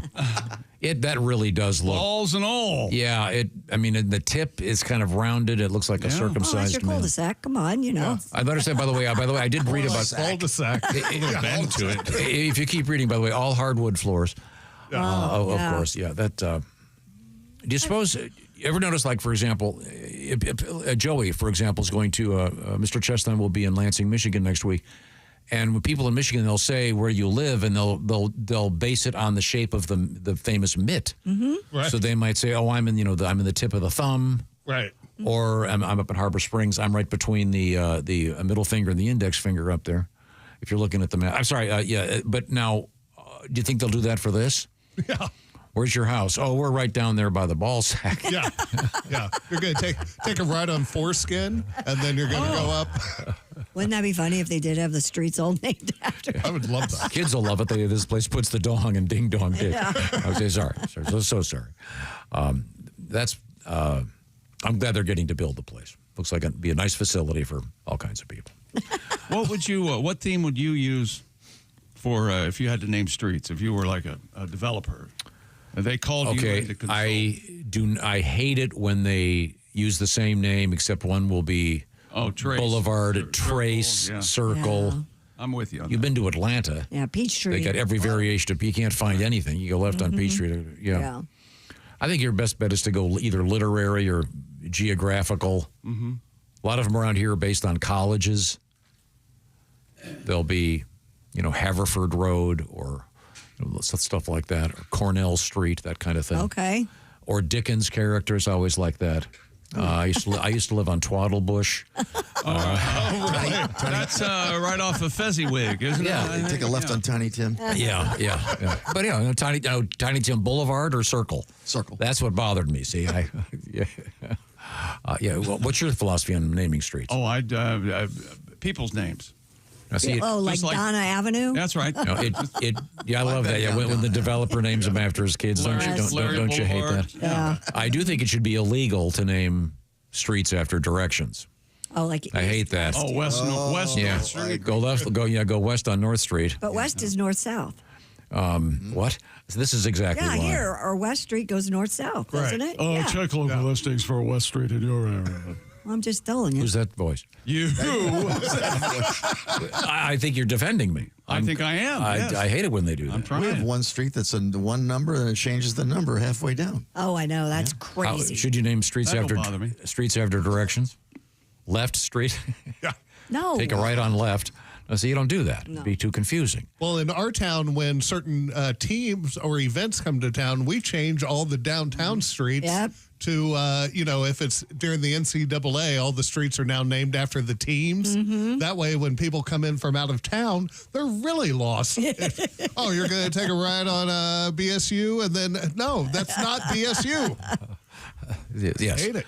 Now, coming up, we forgot to do Today in History again. Again. Yep, we always do. I'll have to come back with it. Wanted like a generic week of history? We could certainly do that. Right now, the Bob and Tom Show is sponsored by BetterHelp.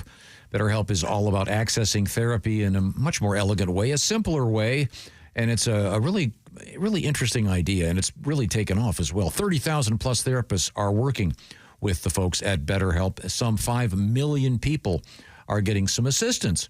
In the world of mental health, it's very important, and one of the most effective things that you can do is talk to a counselor, talk to a therapist, and BetterHelp is all about accessing that online, so you can do it with your smartphone. It's a lot more convenient. Also, you can switch therapists very easily anytime. No additional fees are involved.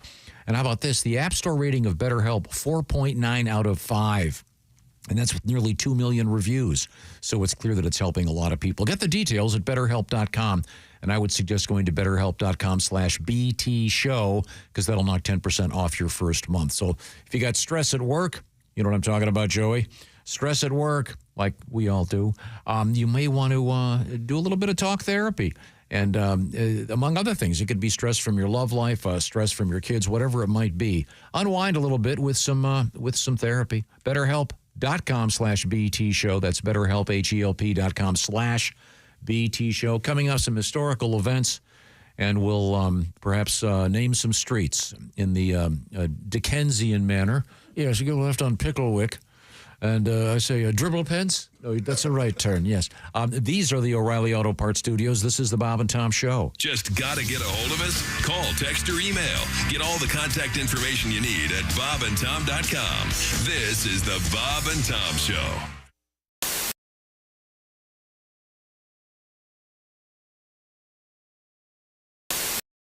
Ready and action. Hey, we should wake up every morning with Bob and Tom. That sounds good to me. No problem here. Sorry, that'd be my fault. The hell was that? Ready and action. Hey, we should wake up every morning with Bob and Tom. Well, that sounds good to me. No problem here.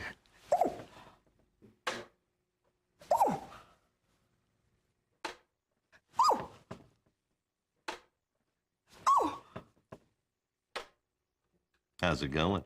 Morning.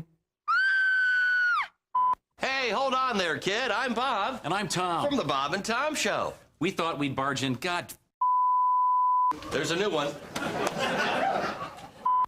kid, hold on there. I'm Bob. And I'm Tom. From the Bob and Tom Show. We do a morning radio show here in town. Here's the deal. We thought we'd break into your house.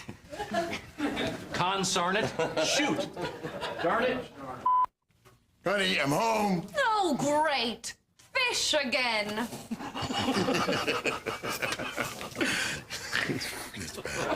You know, we can vote you off this commercial. You know, Chick wanted Richard Hatch. What if we paid you to say you liked us? I think that we can vote you off. Okay. Come way down.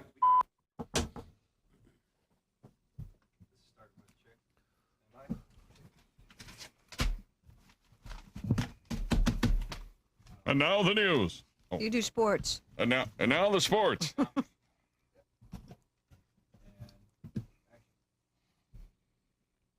That would be you, Chick. Sports terms that sound dirty, but they're not. Oh, really? Ready? Mm-hmm. Coming in first place. Good. Palming the ball. Mm-hmm. Sorry. Taking it to the hole. Yeah. Just don't get your holes mixed up. Right. Ooh. Just don't get your holes messed up. Flip the cord over. Flip the cord over. I don't want it in my... I don't know if that's what they're looking for here. Don't Christ. All How right. many times have I heard that? Take two. A London homeowner who discovered 3 men trying to rob his house had no difficulty in describing one of the suspects. He had no legs. Ooh, usually in crime, it's the...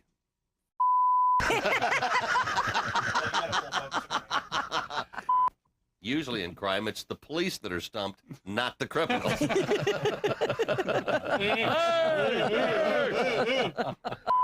I know you guys probably aren't interested, but guess what I did this weekend? I don't know. I don't know. Did you impeach Bush? No. Buzz the honey hole. No. Flick the minnow? Did you flick the minnow? Flicking the old minnow? Flicking wow. the minnow? Or did you impeach Clinton? Bailing out the gravy boat? Is that what you were doing? Finger the fountain.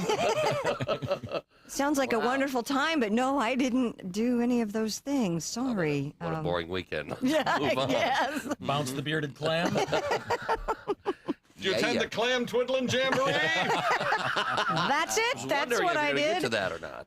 I double dribbled. Tom did. I just took his only line.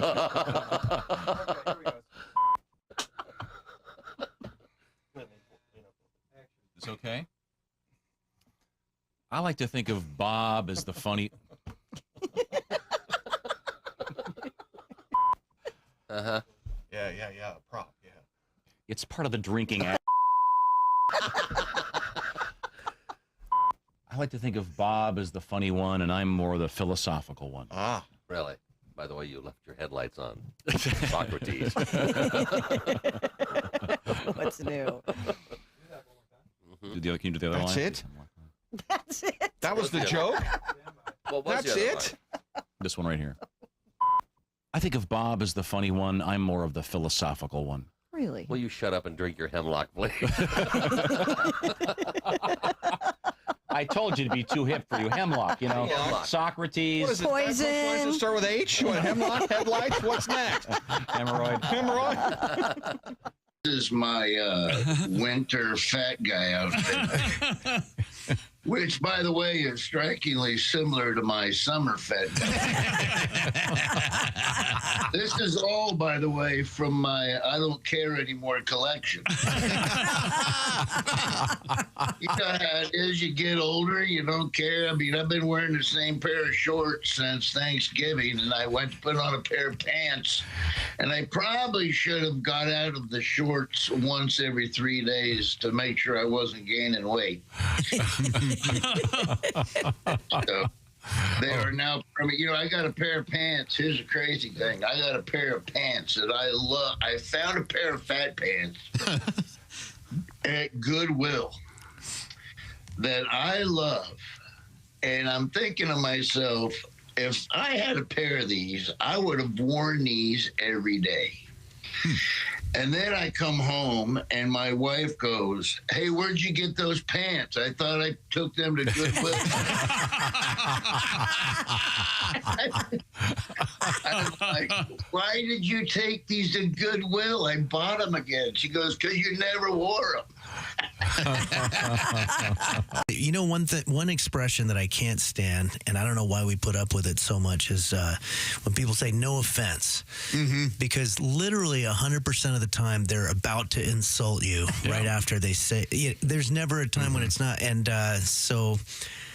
I was, hanging out with my lady, and I got my hair dyed, and this particular dye that I used, I didn't think it looked any good. It looked unnatural, and I remember telling her, I don't know, I feel like it looks like I'm wearing a wig or something. And she goes, "Well, no offense, but why would anybody ever buy a wig that looks like that?" And I was like, "Oh yeah, no, none taken. Why would I be offended to think that nobody wants the hair that I have on my head?" But and then the other one, we went to. Howie in a minute. Hey, welcome back to the Bob and Tom Show. There's Jeff Hoskey. Yeah. Christy Lee. Hi, Chick. Hi, there's Pat Godwin. Hey, Chick. Ace Cosby's here. We're in the O'Reilly Auto Parts Studios. Think O'Reilly for all your car care needs. Get the parts and service you need fast from the professional parts people at O'Reilly Auto Parts. Hello, Tom. Hello, Chick McGee. We are going to, I think, if it's okay with you, okay with me, delve into the world of history. Heck yeah!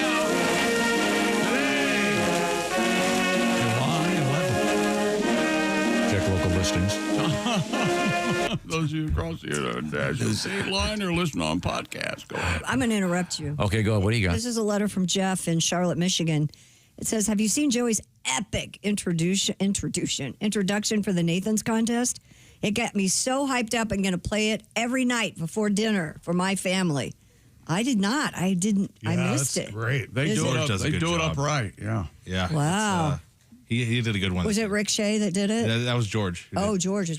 George is he's the MC in the contest, and Rich does the color commentary on Gotcha. TV. Our guest, of course, Joey Chestnut, introduced at the July 4th event, the Nathan's Hot Dog Eating Competition. Joey, the world champion, won it again, the 17th mustard belt. Congratulations. For Joey Chestnut. And once again, also, while I'm at it, let's see now. Saturday night, Lansing, Michigan, the Lug Nuts game. No, I asked you off the air. Next Saturday, excuse me. The 19th. Sorry. Anybody in there? I was trying. Jason's in there. Jason. Did you find out, is Mr. Chestnut going to be asked to throw out the first pitch? Do we know? I work for the Bob and Tom Show. I don't work for Lansing. Okay. I'll find out for you. Have you ever thrown out the first pitch? I've thrown out quite a number. Oh, yeah? Are you pretty good? I'm like, most of them are strikes, but there's been a couple where they were in the dirt. But the catchers are pretty good usually. Oh, yeah. Now, do you throw from the mound, or do they give you a little bit of grace? You know, MLB, they make you throw it like you're not allowed to actually go on the mound. Yeah. But usually minor leagues, you get to go all the way to the top.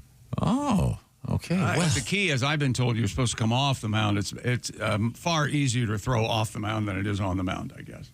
Yeah. That was the hint. Well, perhaps you'll be throwing out the first pitch. I'm hoping we could find out. Now, a little bit of history for you. Have you ever heard of this guy? Happy birthday, born in 1274, Robert the Bruce. Sure. Bobby Bruce. He invented hardwood floors. That's like being named Really? Steve the Ted, or I don't know, Bob the Tom. I'd be Bob the Thomas. Okay, I see. Happy birthday, E.B. White. Charlotte's Web, of course. Yeah. And the other one? Breaking Bad. Strunk and White. He also broke Breaking Bad. That's right. Directed a couple episodes of The Sopranos. Yeah. E.B. White. Christy, do you know this one? Yul Brynner, born in 1920. Remember who he was? The King and I? Yes. Where was he?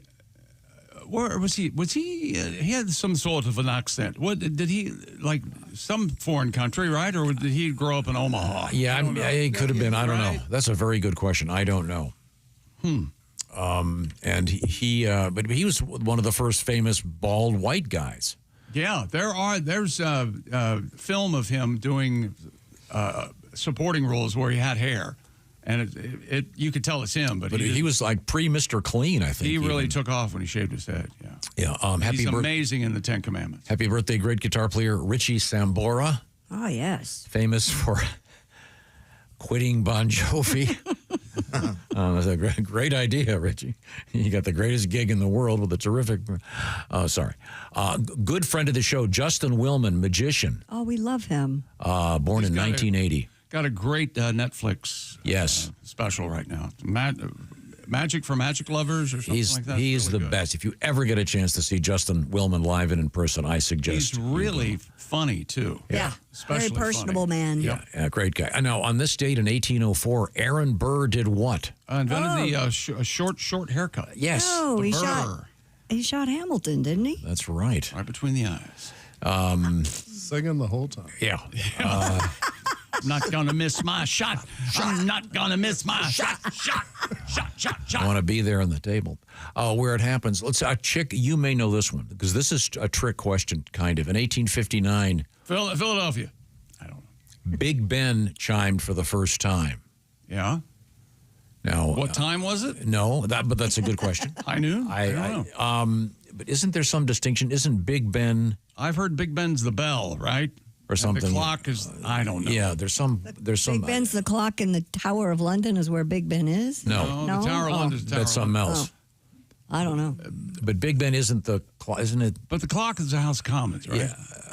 No, but I mean, what they call Big Ben is not. I thought it was the bell. There's some confusion. I wish we could have enlightened someone on that. Yeah. In 1914, Babe Ruth for the first time. Big Babe. Major League Baseball debut. No kidding. Was he a pitcher? Yeah, for the Red Sox. Yeah, but he wanted to be a dancer. It's funny. Well, no, he wanted to direct. Yeah. Big Ben is the nickname for the great bell of the great clock. There you go. There you go. Westminster. You got it, Chick. Westminster. I'm Abby of Westminster. Now, this is obscure. In 1934, Franklin Delano Roosevelt became the first president to travel. And over to his wheelchair. I was going to say in a wheelchair. The answer, Joey, you can see I'm dealing with, I've got morons on my team. No, it was the first president to travel through the Panama Canal, of course, on a jet ski. Wait a minute. Yeah, that's the thing. People don't realize, even though he was in a wheelchair, he loved a jet ski. You don't have to stand up. You can sit. The Panama Canal didn't exist much before he went through it, right?